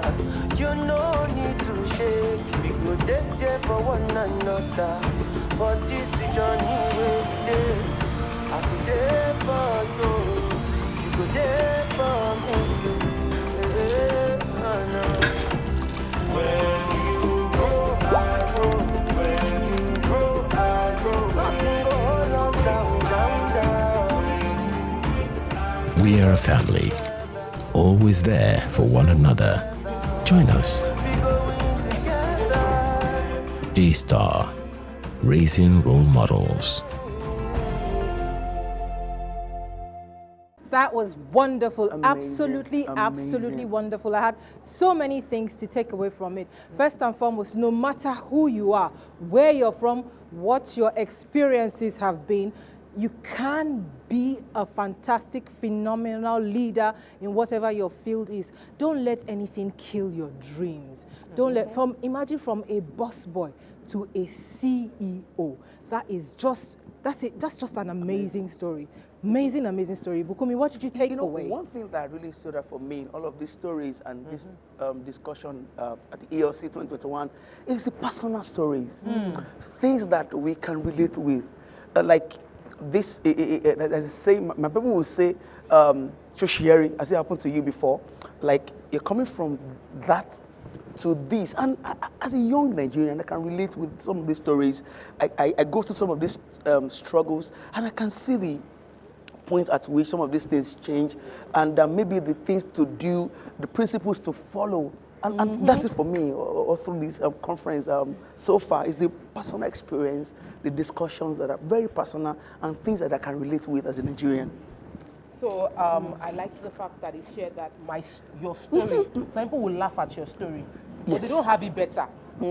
They are laughing at your story, but it's not like they have a better story. It's not like their life is better than your own. I liked when he said that he was going to travel, and everybody was laughing at him that it was his first trip. Then he came back. All of them had not traveled. And the truth is, many of us on our journey, people will laugh at us. They will think like we're goofing because we're being authentic. Because there's so much fake in our environment that those that are being authentic will be make jest of.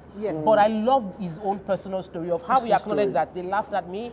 They said all sorts, but your story, this is our story of what we're going through for everyone watching. It's part of what God has uniquely designed so as to deploy you. You know, you cannot be deployed on the assignment if you have not gone through that journey. So I'm so happy, and I know that many of you watching, you've learned something, you've heard something has connected with you, a part of the story has blessed you, and if any of that is the case, do not forget to send us comment on our YouTube, Facebook page, on Instagram. We are taking comments, and we're ready to hear from you. Don't forget to do your selfie and share, because, of course, you don't want to be the only one to get this. So. Yes. I want to bring it into this conversation because for me, this is something I want us to really discuss. The concept of trying to impress people. He said, see, don't bother trying to impress anyone. Focus on your own journey. But we live in a world where you're seeing your friends post these things on social media, you're seeing them put their stories up, and sometimes you feel pressure to try to do things. Absolutely. So, okay.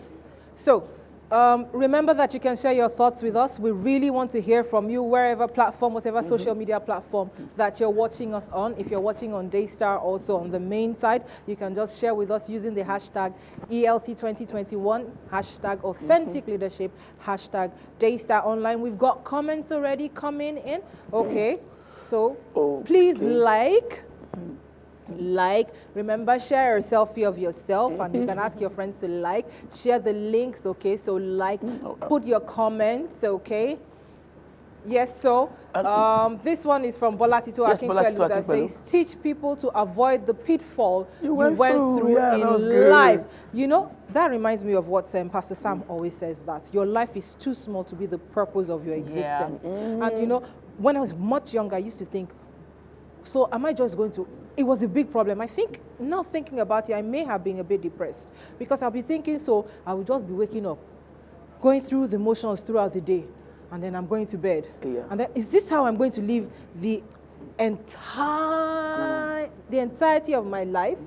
And then I started to discover purpose. Discover purpose. So whatever problems it is you have faced is because you're supposed to help somebody who is going through it to also get through it. Bukomi, I'm going to put you back on duty, and let's see what we've got from I'm our trying audience. to see. Always wait Beautiful. on God. Yes. And allow Him to lead you. Whatever you lost, God is able to give it back in multiple folds. That's from true. Victor Victor, Akemi. yes. Please, can we have more comments from social media, please? Oluwa Fumilola is saying that the message for me is don't die in this phase. It's not your destination. You are still on your journey, that you're still on your journey. And that's something I wanted to bring you into it, the fact that you are still on your journey. This is not the end. I like how you pointed out the fact that you wanted to travel out. And it's the first time trying to do it. And there's a first time for everything that we're trying to do. Oh, yes. Like, there's always a first time. Oh, yes. Like, let me try this. Let me see. Please, can we have more comments, please? Please remember to like, remember to share with your friends. People who make jest of you might not be better. Actually, they're probably, they're you know, not. What's up? they're just responding. People project themselves onto other people. This really would have touched a lot of people. This really would have touched a lot of people because, like I said, it really touched me as well. And, you know, sometimes we feel embarrassed about sharing our story without realizing, like when we're going through the experience. Actually, you and I were discussing it during the break. We said that this is how we are also going. People will be thinking that it's not possible. We're suffering, but our suffering is for a better future. You know, so we go through these things. It's for a short time. You know. Until the story is ready. Okay, fantastic. So I like we're this. going into the next session. Oh, we're ready? Oh, yes. okay. We're going into the next session right away. This man is somebody that, oh my goodness. Loaded. Yes, he's absolutely loaded. I first heard him in Shiloh when he talked about the blessing of Esau. It's one of the things, I didn't know that Esau had a blessing. But well, let me not just go on and on about that. Let's just actually listen to what it is he has for us today. So we will be listening to our next speaker, Dr. Mensa Otabil. Yes. When scriptures say, I have tested you with the furnace of affliction, you might wonder, what does that really mean? Well, remember that iron is produced through fire. Perhaps that describes our next speaker, Mensa Otabil. He is a theologian, motivational speaker, and entrepreneur. As a clergyman, he leads the International Central Gospel Church ICGC with its extensive network of churches across Ghana, Africa, Europe, and the United States as founder and general overseer. The authenticity of his lifestyle is perhaps validated in a number of life-changing social interventions he has pioneered in the areas of healthcare, education, sports, and the provision of social amenities and scholarships for hundreds of underprivileged children over the years. Mensa is Chancellor of Ghana's premier private university, Central University, chairs a number of boards in corporate Ghana, and provides oversight to organizations in diverse industries. His daily inspirational broadcast, Living Word, is heard on radio and television across Ghana and parts of Africa, Europe, and the Middle East, along with several books and publications he's authored, including Beyond the Rivers of Ethiopia and Dominion Mandate, all lay credence to who he is and what he is about. Pastor Otabil and his wife Joy live in Accra, Ghana, and are parents of 4 adult children and grandchildren. Please welcome our next speaker to the Excellence in Leadership Conference 2021, Mensa Otabil.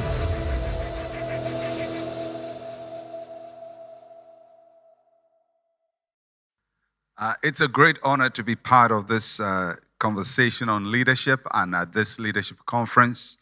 And I thank God for the opportunity to share this platform with other speakers who are very passionate about leadership and helping people to become the kind of leaders that God wants them to be. And I want to express my great gratitude to Pastor Sam and to his wife, Pastor Nikki, for the opportunity you've given me to share on your platform.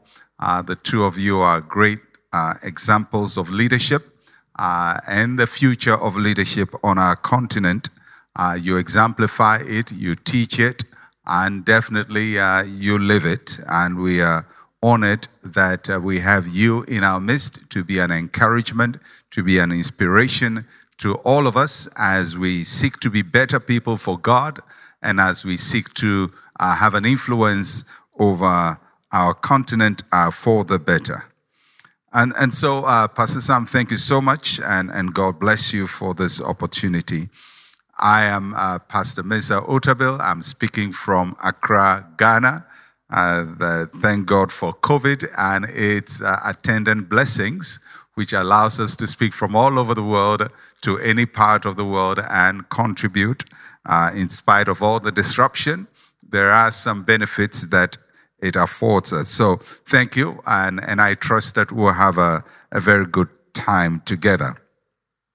So the general theme for this meeting is authentic leadership.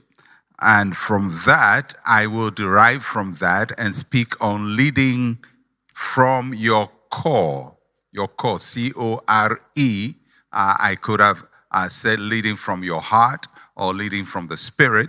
But sometimes when you use the word heart and spirit, they have other connotations and which I didn't want to associate with what I am talking about. So instead of heart or spirit, I say your core. So leading from your core.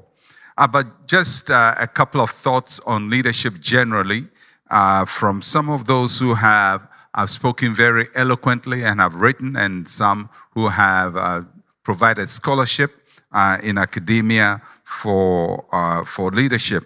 And there is none better than Peter Drucker, who would probably be the most important thought leader on leadership.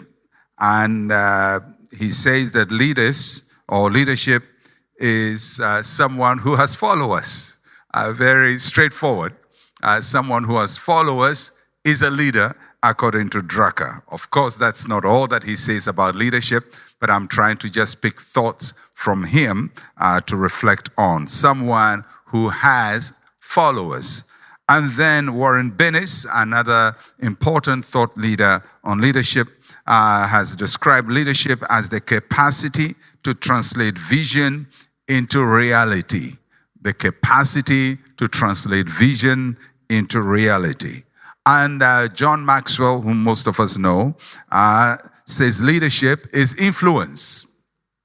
Leadership is influence. So they're talking about the same thing, but they're picking at it from different parts and accentuating different aspects of leadership and what it is. Influence is, of course, important. Translating vision into reality is important. And getting people to follow you is very important. These are all important in the definition. So I put together my own mix match of these thoughts. And so I would define leadership as the process, and that's for me a very important word, process, not just a status, not just a place to be, but a place we're going to. It's a work in progress. Leadership is the process of influencing others to realize beneficial aspirations. The process of influencing others to realize beneficial aspirations. Now, our theme suggests that this process of helping people, leading people, inspiring people to achieve things that are beneficial must be authentic. It has to be real. And for something to be authentic, it has to be true and it has to be genuine. Things that are authentic are normally measured against an ideal standard. And when we get close to the standard or become that standard, we say, that's it, that's genuine, that's authentic. And when we depart from that standard, we say that this is counterfeit or this is fake. So the standard is usually what is accepted in a group. For us Christians, Jesus Christ therefore becomes our standard for authenticity as a Christian. And Jesus, although we know him as Savior and Lord and Redeemer, the one who died for us, he died for our sins, and his name is above every name. Salvation is through his name, and he's divine. But Jesus also lived a historical life. He lived life as we know it. He lived at a point in history and engaged in his environment. And in that sense, there is a lot we can also learn from Jesus, not only as the Son of God, but the engagement Jesus had with his culture. And Jesus was born into a Jewish culture. And it was intentional because to the Jews, God had made a promise of a redeemer. It was not possible for Jesus to be born in my community in Ghana as a Fanti, or to be born in Nigeria as a Yoruba or Hausa or an Igbo. Jesus had to be born as a Jew because to the Jews belonged the covenant and the promises. And so Jesus emerged from a culture, the Jewish culture. And so he grew with the idioms and the metaphors of the Jewish world, and also the standards of leadership of the Jewish world. But in the lifetime of Jesus Christ, the Jewish people lived under Roman rule. So here is a Jew brought up differently according to Jewish standards and Jewish expectations. His metaphors are Jewish, his idioms are Jewish, his thought processes are Jewish, but he lives in a Roman world, which is most times opposite of the Jewish world. And so when you look at leadership from the Roman world and leadership from the Jewish world, they were very different. In the Jewish world, the standard of leadership, the metaphor for leadership in the Jewish world was a shepherd. So if a Jew was asked about who a true leader is, a true leader, a genuine leader, an authentic leader, they would say a shepherd. Why? Because that is how they saw leadership as a shepherd. And throughout the Bible, you would see that God addressed his leaders as shepherd. Jesus Christ himself called himself the good shepherd. And even as shepherd, Jesus made a distinction between the true shepherd and then the hireling. The hireling, somebody who has just been hired for money. And Jesus said that although shepherding is the mode, there are true ones and there are false ones. There are those who just do it for the money. And he said we should not be the false one. But in a Jewish world, shepherd is the authentic leader.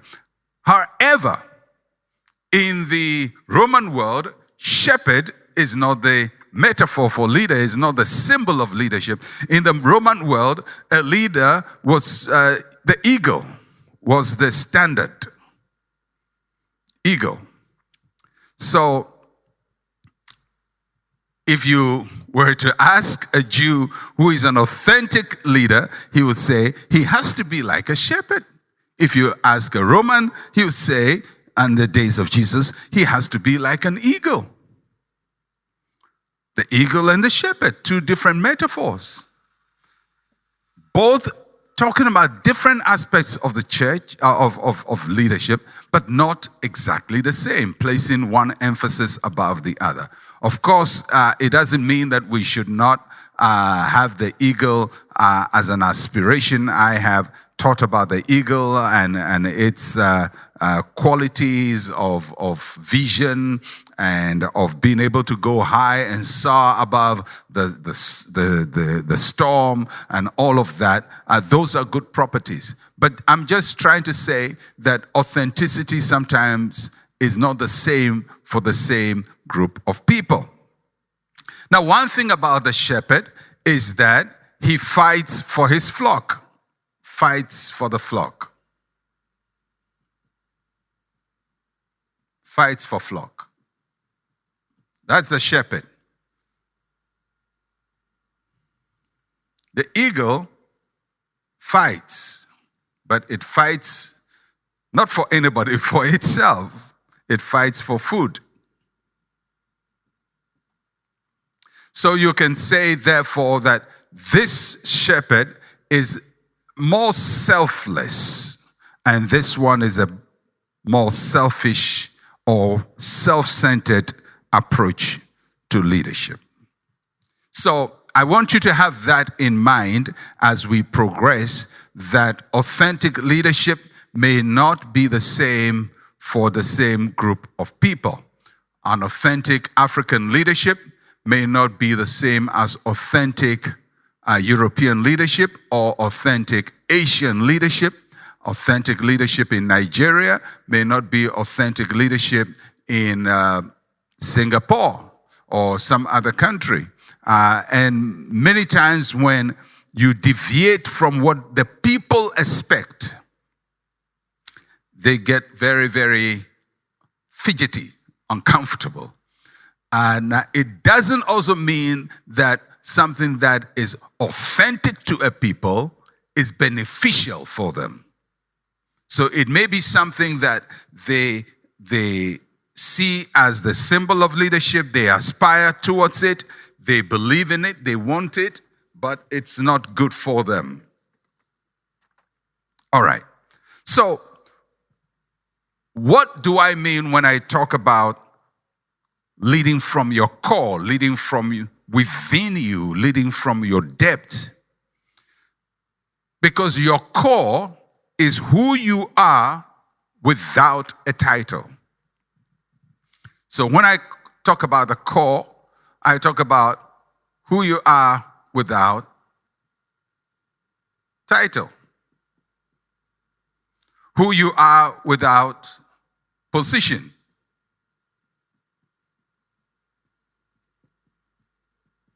Who you are without money. And who you are without recognition.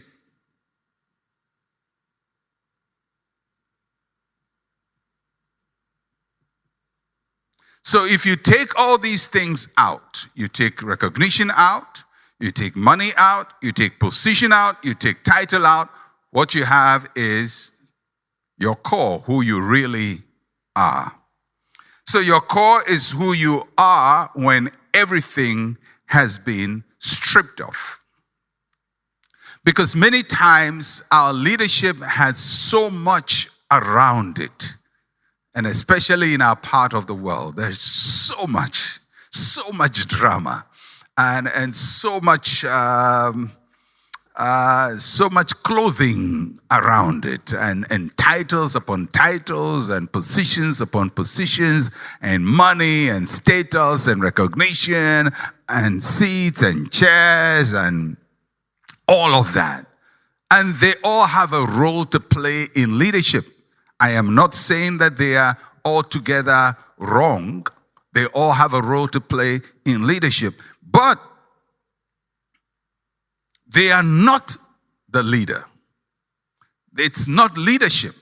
It's just the clothing of leadership. So when I talk about your core, I want us to explore who we are outside of all of these things. Who we are outside of all of these things. So who are we outside of all of these things? If you take the title and you take the position and you take the recognition and you take everything out, what is the core? The core then starts as your beliefs. Beliefs. Beliefs is what you consider to be true about life. What you consider to be true about life. Everybody believes something. Even the most empirical scientist has assumptions they believe in, because there will always be an unproven in life, something you can't prove, something you can't put out logically, scientifically, and put your finger on. There's always an assumption, something that is at the back of everything you hold to be true. And that is what I call your beliefs. Your beliefs. That's your core, your beliefs. Secondly, is your wisdom. Your wisdom.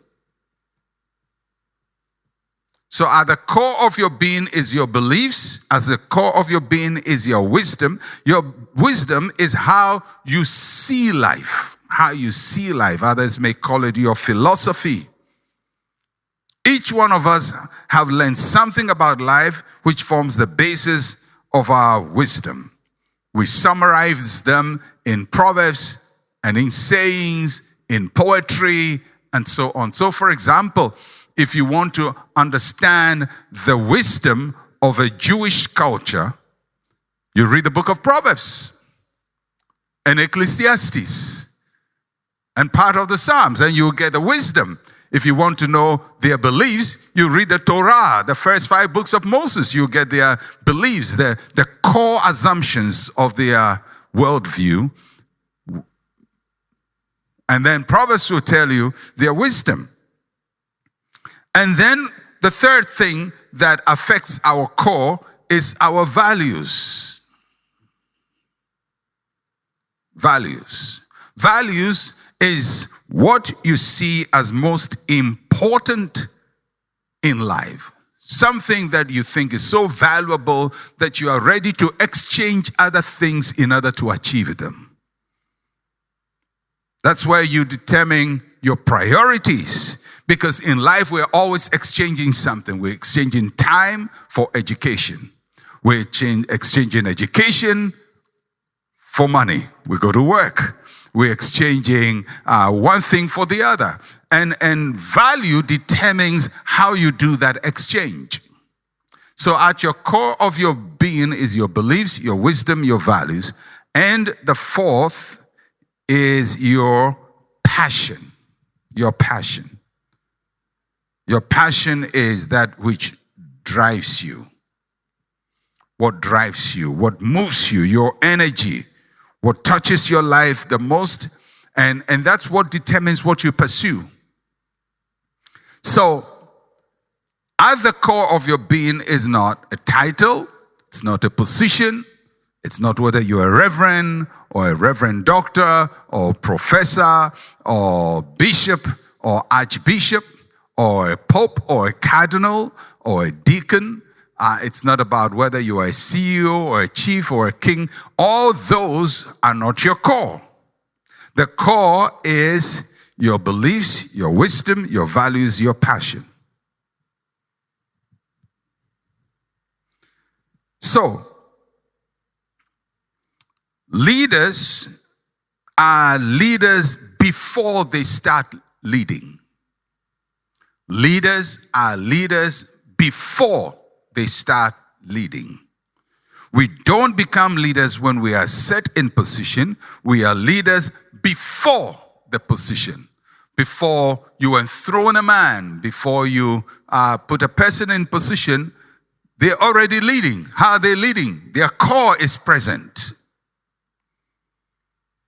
And that's why sometimes in life, we get so disappointed because we say, you change somebody, bring another person in, and think they will be different, and they are the same. And the reason is very simple. Leaders emerge from their world.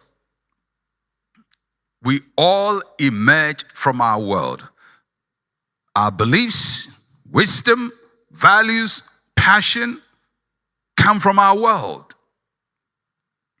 If I was Chinese, my beliefs, wisdom, values, passion would be different. If I was a Jew, my beliefs, wisdom, values, passion would be different. Leaders come from their world. In fact, in the Bible, God said to Israel that the leaders will be from amongst them, amongst a brother from amongst them. The king comes from amongst them. So if the place where we get now, beliefs, wisdom, values, passion, is malfunctioning, then the people will come with a malfunctioned system.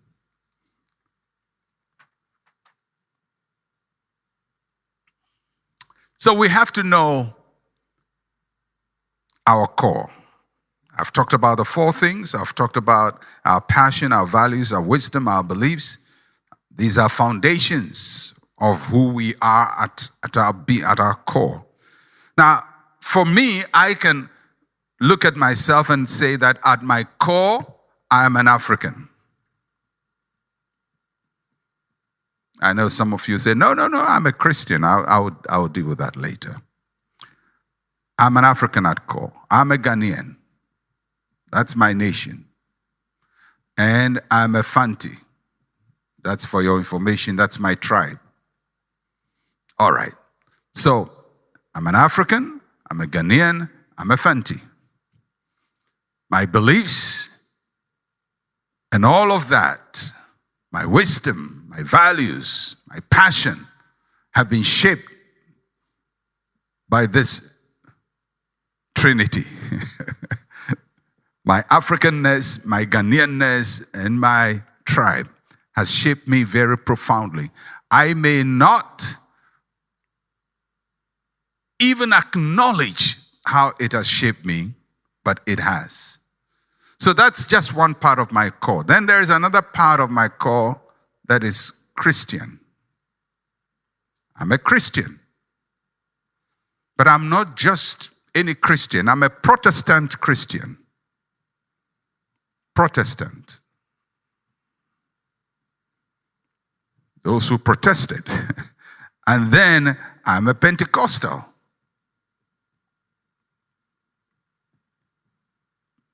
And out of that, you can say charismatic or whatever you want to call it. All right. Now, why didn't I put Christian above African? Because I was African before I became Christian. I was African before I became Christian. It doesn't mean Christianity is not important to me and Christ is not important to me. In terms of value, of importance, my Christian faith is more important. But in terms of what has shaped me, I bring my Africanness to my Christianity. And that is so important. Because even in living my Christian life, I'm living it as an African, as a Ghanaian, as a Fanti. So there may be things I may bring into Christianity which are not core to the biblical Christianity that's in the Bible.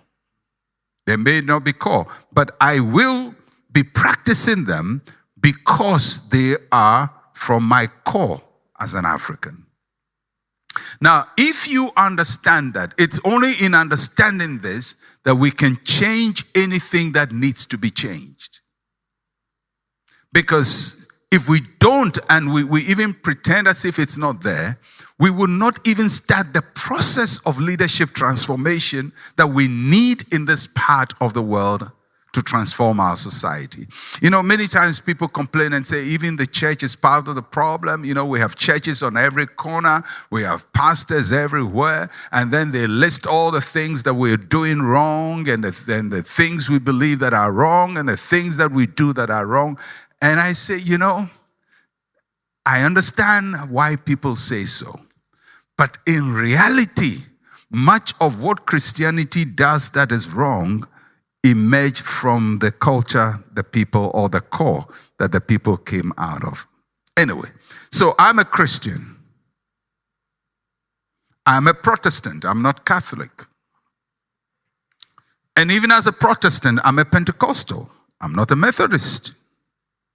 So all of these are shaping my core, my beliefs, my wisdom, my values, my passion. I'm a charismatic, the most troublesome aspect of Christianity. we do a lot of good and a lot of harm at the same time. Very passionate and very driven, very focused on making Christ known, and sometimes making him known in the wrong way. But that's me. That's my heritage. And most of you, that's your heritage. Or a mixed match of these factors: your Africanness, your Nigerianness, your Yoruba-ness, your Igbo-ness, your Ibibio, or whichever tribe you come from. All of these have shaped the core you are. And when you are put in position, predictably, you would function based from the core that these have given to us. It affects the way we see the world. It affects the way we see reality. It affects the way we respond to what happens around us. Now, when you see this, then you sometimes ask yourself, does it mean we are doomed? Nothing can change. We can change nothing in our world. There's no future for us. So can Africa be transformed? Can Africa change? Now, for anyone who knows me, you would know that I've spent and do spend quite a lot of my time trying to understand the African condition. And I consider myself a Pan-Africanist in the tradition of the early Pan-Africanist viewpoints that was shared by most of the Africanist leaders in Africa, in the Caribbean, in North America mostly. Other parts of other parts of the world, but this triangle of the African, Caribbean, and North American Black experience of trying to unite our stories and our history in a way that helps us to deal with our common ills. So from that point of view, I am a Pan-Africanist. I subscribe to that, and I feel that I must endeavor to understand my story a bit better if I'm going to change anything and make a difference. I mean, one of the things that would hit all of us as Black people is that if you look at us almost from everywhere we are, whether on the mother continent here, or in the Caribbean, or in America, in the Americas, we're not doing well. I mean, one person, the other person does well. Here and there we do well, but generally, from a large point of view, we're not doing too well. And then when you come home, it gets quite frustrating, because when we seem to be making one step forward, we take another step backwards. And one of the most important things that God has done for us is the revival we see on the African continent of people getting saved, people getting born again, churches opening up, churches doing very bold things and daring things. I have posited that the African church is probably the most remarkable thing to have happened on the African continent or to the Black people in the last 50 years, the African church of the last 50 years. And they also represent some of the most effective efforts at transformation that we have seen. At the same time, they also represent some of the most degenerative activities that we can find. I mean, if you box all of them together. So in a sense, our negatives cancel out our positives, and it doesn't seem to show that we're making much progress. But I believe the church has shown that it can transform the society. And you can see it in church enclaves that have emerged, where in the enclave there is a certain order that goes on there that is very different from what goes on outside of the enclave of the church. And that tells you that there is something about the Christian message. And some of us would even say there is something about the power of the Holy Spirit at work in us that is able to change some of the core that we need to change in the assumptions that we bring into the world. And it changes us in very, very profound ways. And I will spend the next few minutes before I close talking about that.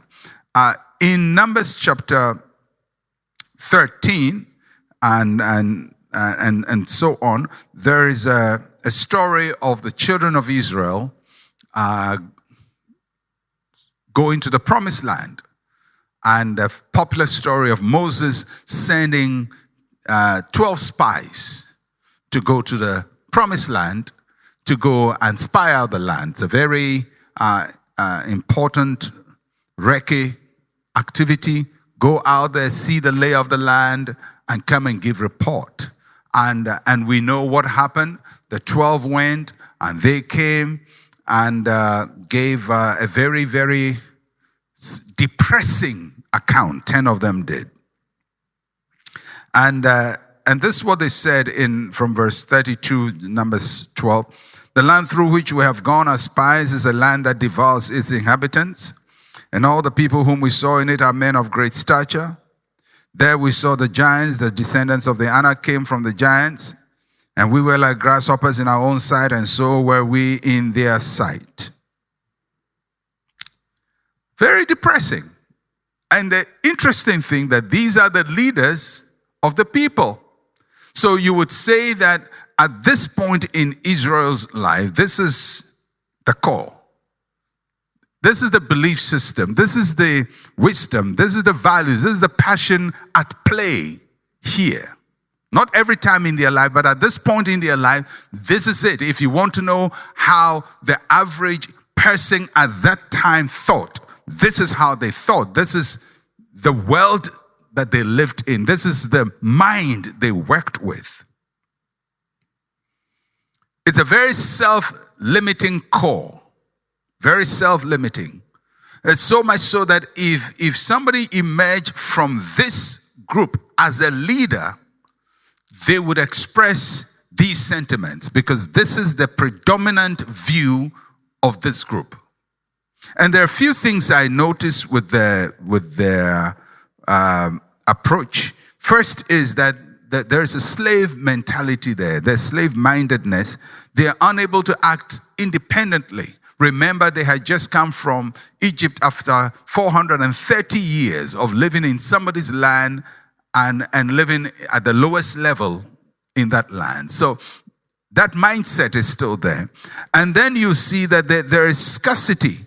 There's a sense of scarcity because in Egypt they've been conditioned to think there is not enough, there is not enough, there is not enough. So they go to a land, they bring the fruits of the land, they see abundance, but scarcity does not help them to see the possibility that the abundance is for them. And we see that they are very, very simple-minded people. They can't deal with complexity.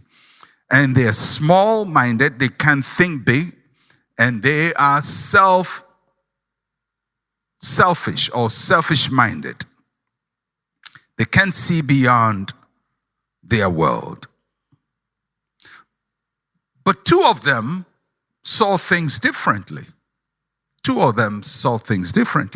And chapter 14, verse 24, one of them, Caleb, tells us why he saw things differently. And this is what he says in chapter 14, verse 24. But my servant, this is what God says about Caleb. But my servant Caleb, because he has a different spirit in him, has followed me fully. Because he has a different spirit in him. God is literally saying that Caleb's core is different. It's different. Somehow, within the group, this guy has managed to develop a different belief system and all of that. Different beliefs, different wisdom, different values, different passion. And he's been able to do it, although he's part of the larger group. Very interesting. And this is how Caleb himself describes why he gave a different view. God says, well, the reason why Caleb gave a different view is because he has a different spirit.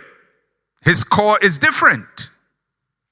And now Caleb is now giving us his perspective, not God's perspective, but Caleb's own perspective.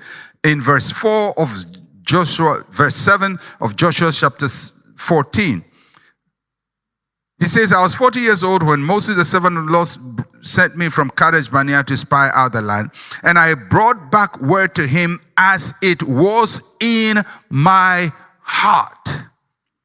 So Caleb is saying, I brought back word as it was in my heart. What is he saying? He's saying my core, my belief system was very different. And that informed the way I saw the situation in the promised land, and that informed the report I gave. So Caleb had a different heart, or a different core, a different belief system. He had a different mindset. He had a different passion. He had different values, although he was part of the whole. And that, for me, is the most critical thing if we're going to make a difference in our part of the world. That we can be part of the whole, but our core can be different. We can be part of the whole, but our core can be different. And we can lead differently from what the average person would lead. It's possible for a new generation of leaders to emerge in our churches, in our corporate organizations, in our nations, if something takes place to change the core, change who we are at core. So to do that, I'm just going to throw out something, and I don't have too much time to conclude all my thoughts there, but I'm going to throw it out.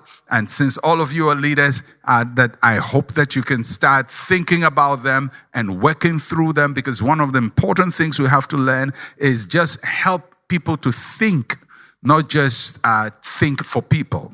Help people to think and not think for them. So I'm going to use Jesus Christ, whom I began with, as my example. And I'm going to go to the book of Luke, chapter 2. And the story is from verse 41, but I'm not going to read from verse 41.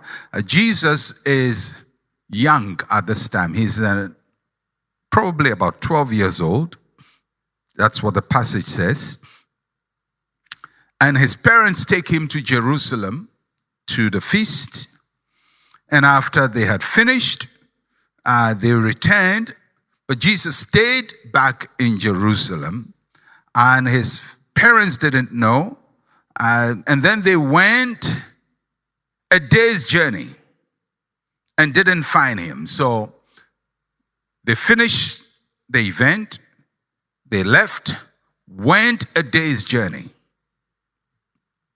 And they didn't find him. So somebody says, maybe we left him somewhere in Jerusalem. So they returned a day's journey. So that would make it 2 days. A day's journey out, a day's journey in. And probably look for him for some time before they found him. And so the passage says from verse 46 that it was after 3 days that they found him in the temple. So a day's journey in, day's journey out, probably another day looking for him, maybe from relatives and going from place to place, and they didn't find him. So third day, 3 days now, they found him in the temple sitting in the midst of the teachers, both listening to them and asking them questions. And all who heard him were astonished at his understanding and answers.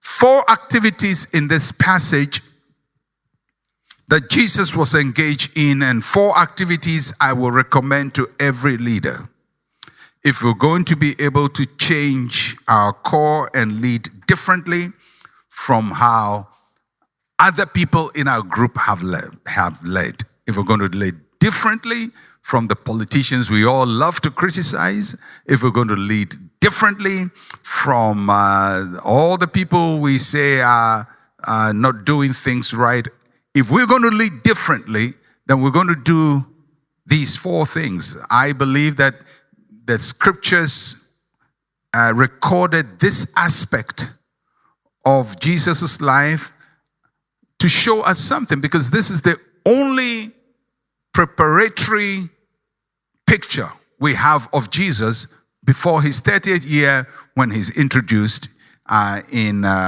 ministry. The first time we hear of Jesus, his mother is pregnant with him. Then we hear that he's born. Then we hear that he goes to Egypt. And then we don't hear anything. Then we hear this. And after this, we don't hear anything else until his adult ministry starts. So this is so critical as the pre-leadership style or pre-leadership position of Jesus. This is how he occupied his life.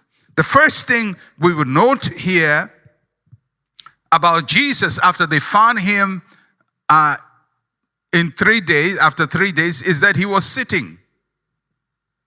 He was not walking about. He was not fidgety. He was not moving about and trying to have fun. He was sitting.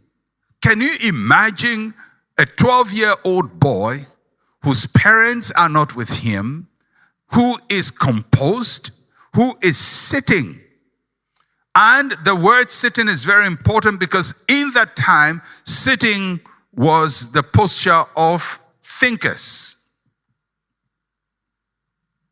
You sit and think. You sit and think and reason and listen and contemplate. So Jesus was thinking. He was deeply engaged, deeply focused. And he's sitting with teachers. That's what the passage says. He's sitting with teachers. Of course, it's talking about the teachers of the law. And he's sitting with them. He's not sitting with pupils. Before he sat with disciples, he's sitting with teachers.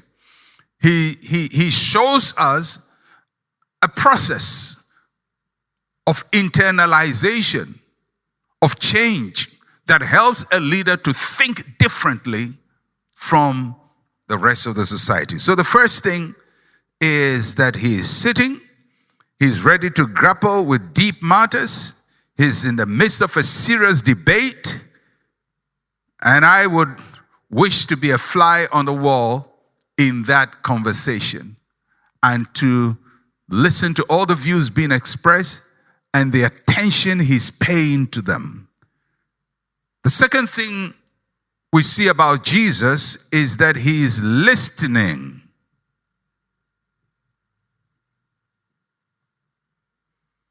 Listening. He's listening to the conversation. Of course, we know he's the Son of God. We know that he's the Redeemer. But how the Bible positions him is so critical. He's listening. It probably is a debate on the major issues of faith, of conduct, of behavior, of obedience. And in all likelihood, the conversation is about the level of a 12-year-old. But he is ready to engage at this high level. And this pattern of listening continued throughout his life. If you watch Jesus very carefully, you would note that he was a very careful listener. Almost all the major teachings of Jesus, almost all, not all, almost all the major teachings of Jesus came out of listening listening to questions and answering them. And out of listening came questioning. He was asking questions, curiosity, interrogation, seeking for clarity and enlightenment. He sat, he listened, he questioned, and the fourth thing, he answered.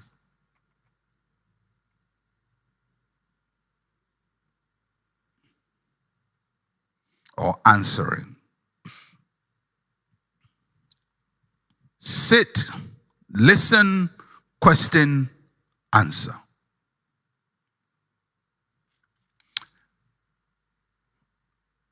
Leadership requires a lot of internalization. Internalization, getting in touch with yourself, taking time to sit, to think, contemplation. I must say that much of my African upbringing and much of my Pentecostal orientation does not condition me to sit, because Pentecostals are movers and most Africans like activity. That is why it is almost rare to have an African sit and listen to music. We can't. If we sit and the music is going on, we're either going to sing along or dance along. But we can't sit and let somebody perform and we just sit and internalize what is going on. And my thought, my thinking is, if you can't do this, you cannot have depth. You can't have depth.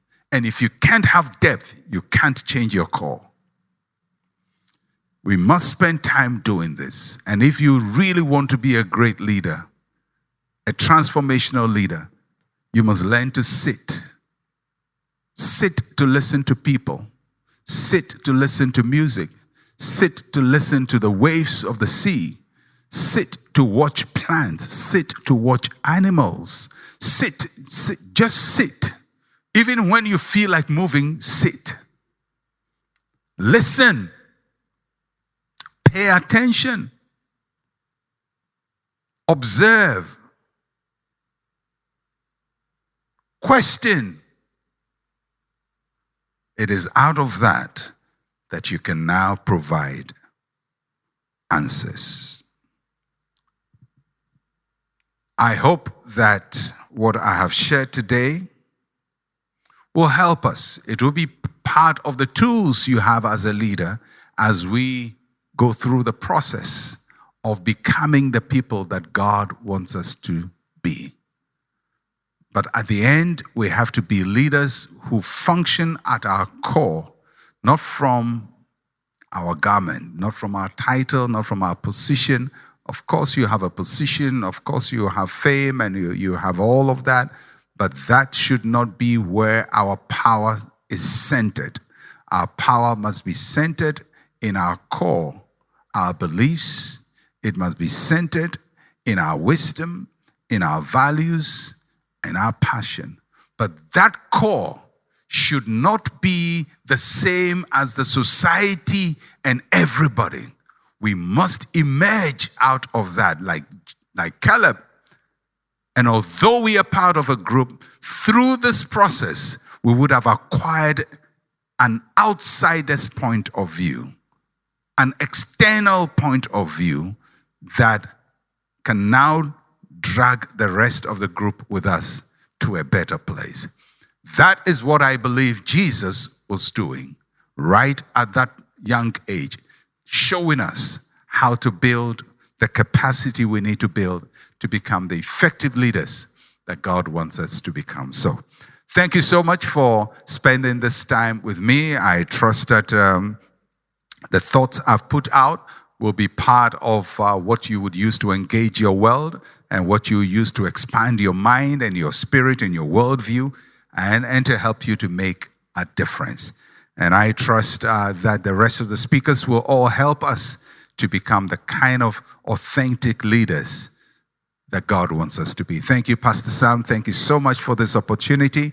And thank you for allowing me to intrude into your conference and to be part of the presenters at this conference. God bless you richly, increase you above all things, and cause you to be the head and not the tail in every situation of life. May you become an answer to the questions of our society. In Jesus' name, amen.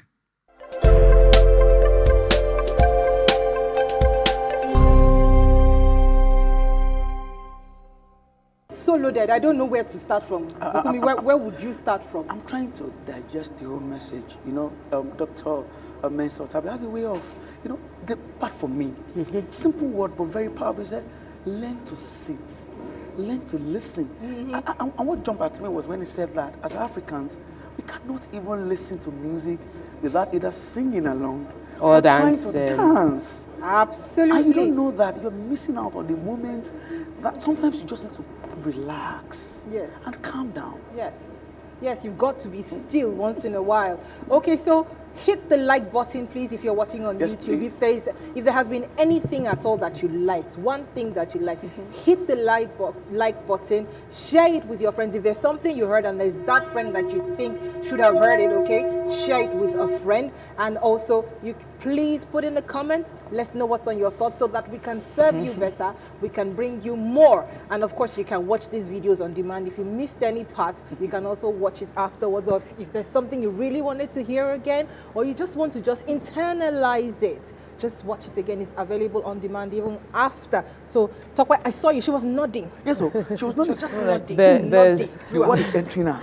Yes, the word, it was connecting with me. I particularly like the story of Caleb and Joshua are some people that, and I like the fact that, you know, he broke down how our belief system, like you can be a Christian, but the African in you influences how you deploy your Christianity and how you lead, you know. So, and we realize that we complain, and I'm happy that you mentioned it, you know, we're always pointing fingers, oh, these are our leaders, they're not doing this, but it's also part of the core, you know, their beliefs, their value, their wisdom, their passion, and we need to sometimes review our own to help us. So I was reviewing, the nodding my head was not because it was because I was like, it was knocking my head. As it was knocking it, I was nodding. It was knocking it, I was nodding. So I was like, because I know I need to review. I have those moments because, you see, it said that you can be in the system, but the thing in your heart, what is the core of your person now, not that the environment will affect you. Because,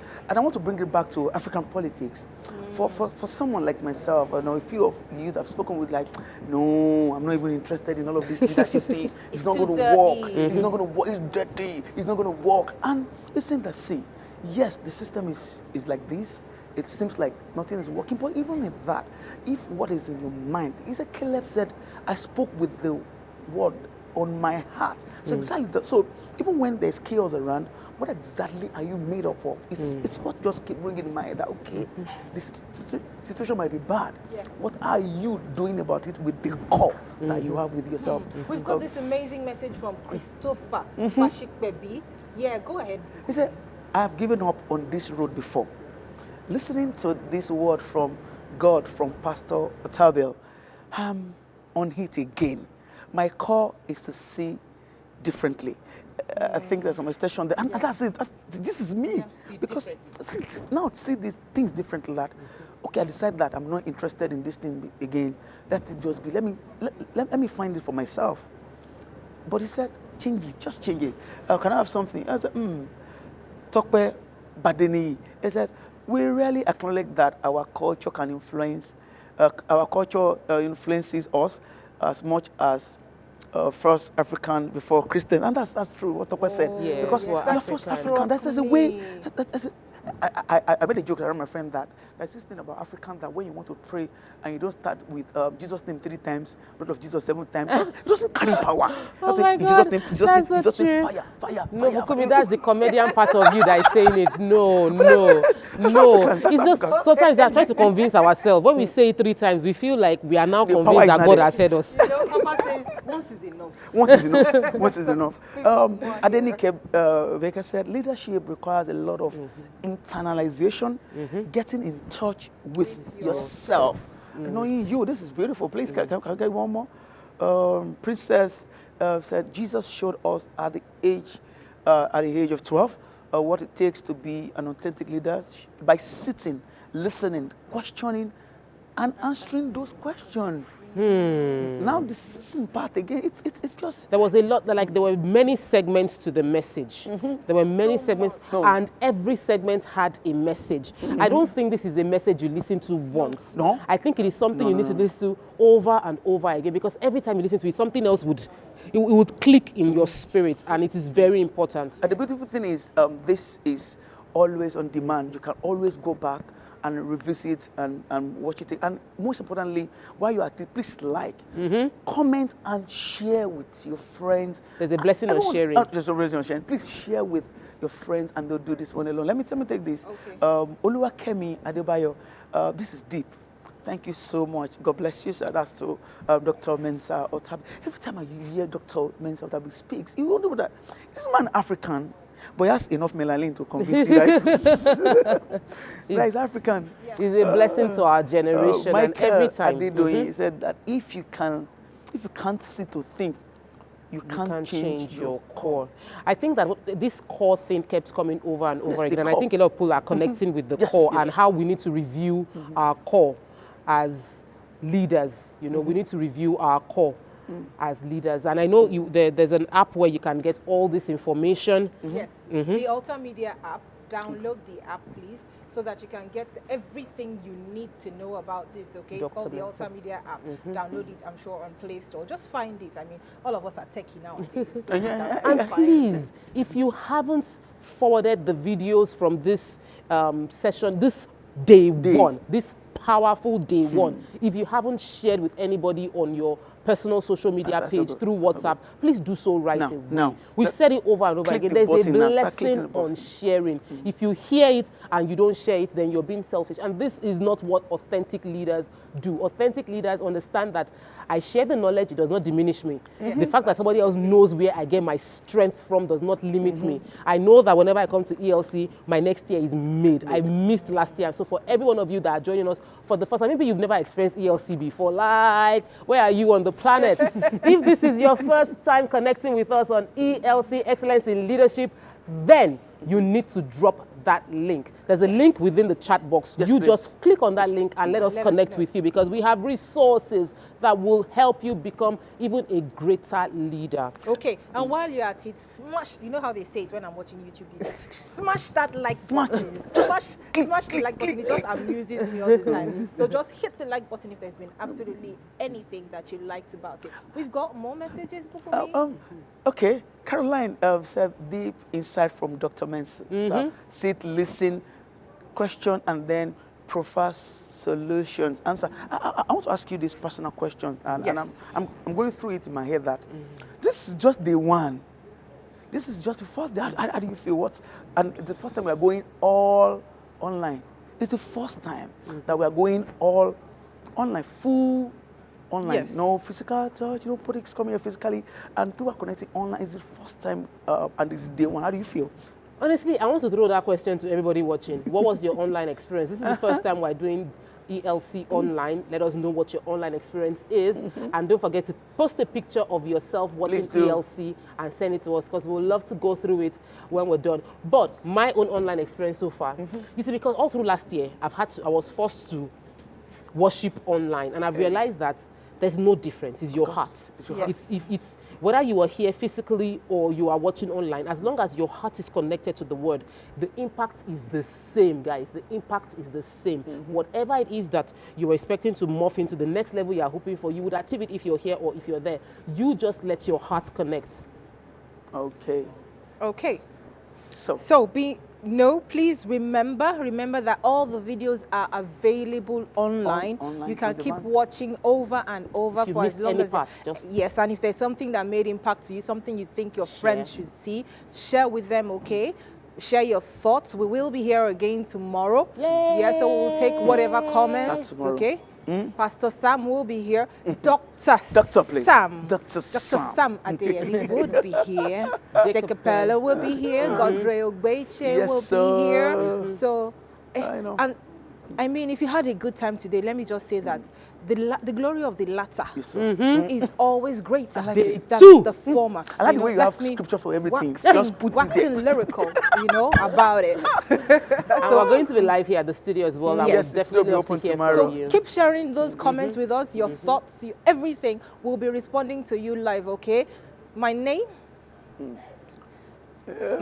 is Abimbola Adekunle, and I've got the newly married Bukumi Preacher. Okay, so we've got to go now, but it's not over. Anointed fingers are here, going to be showing you what their fingers are. See you guys tomorrow. Have a wonderful, wonderful rest.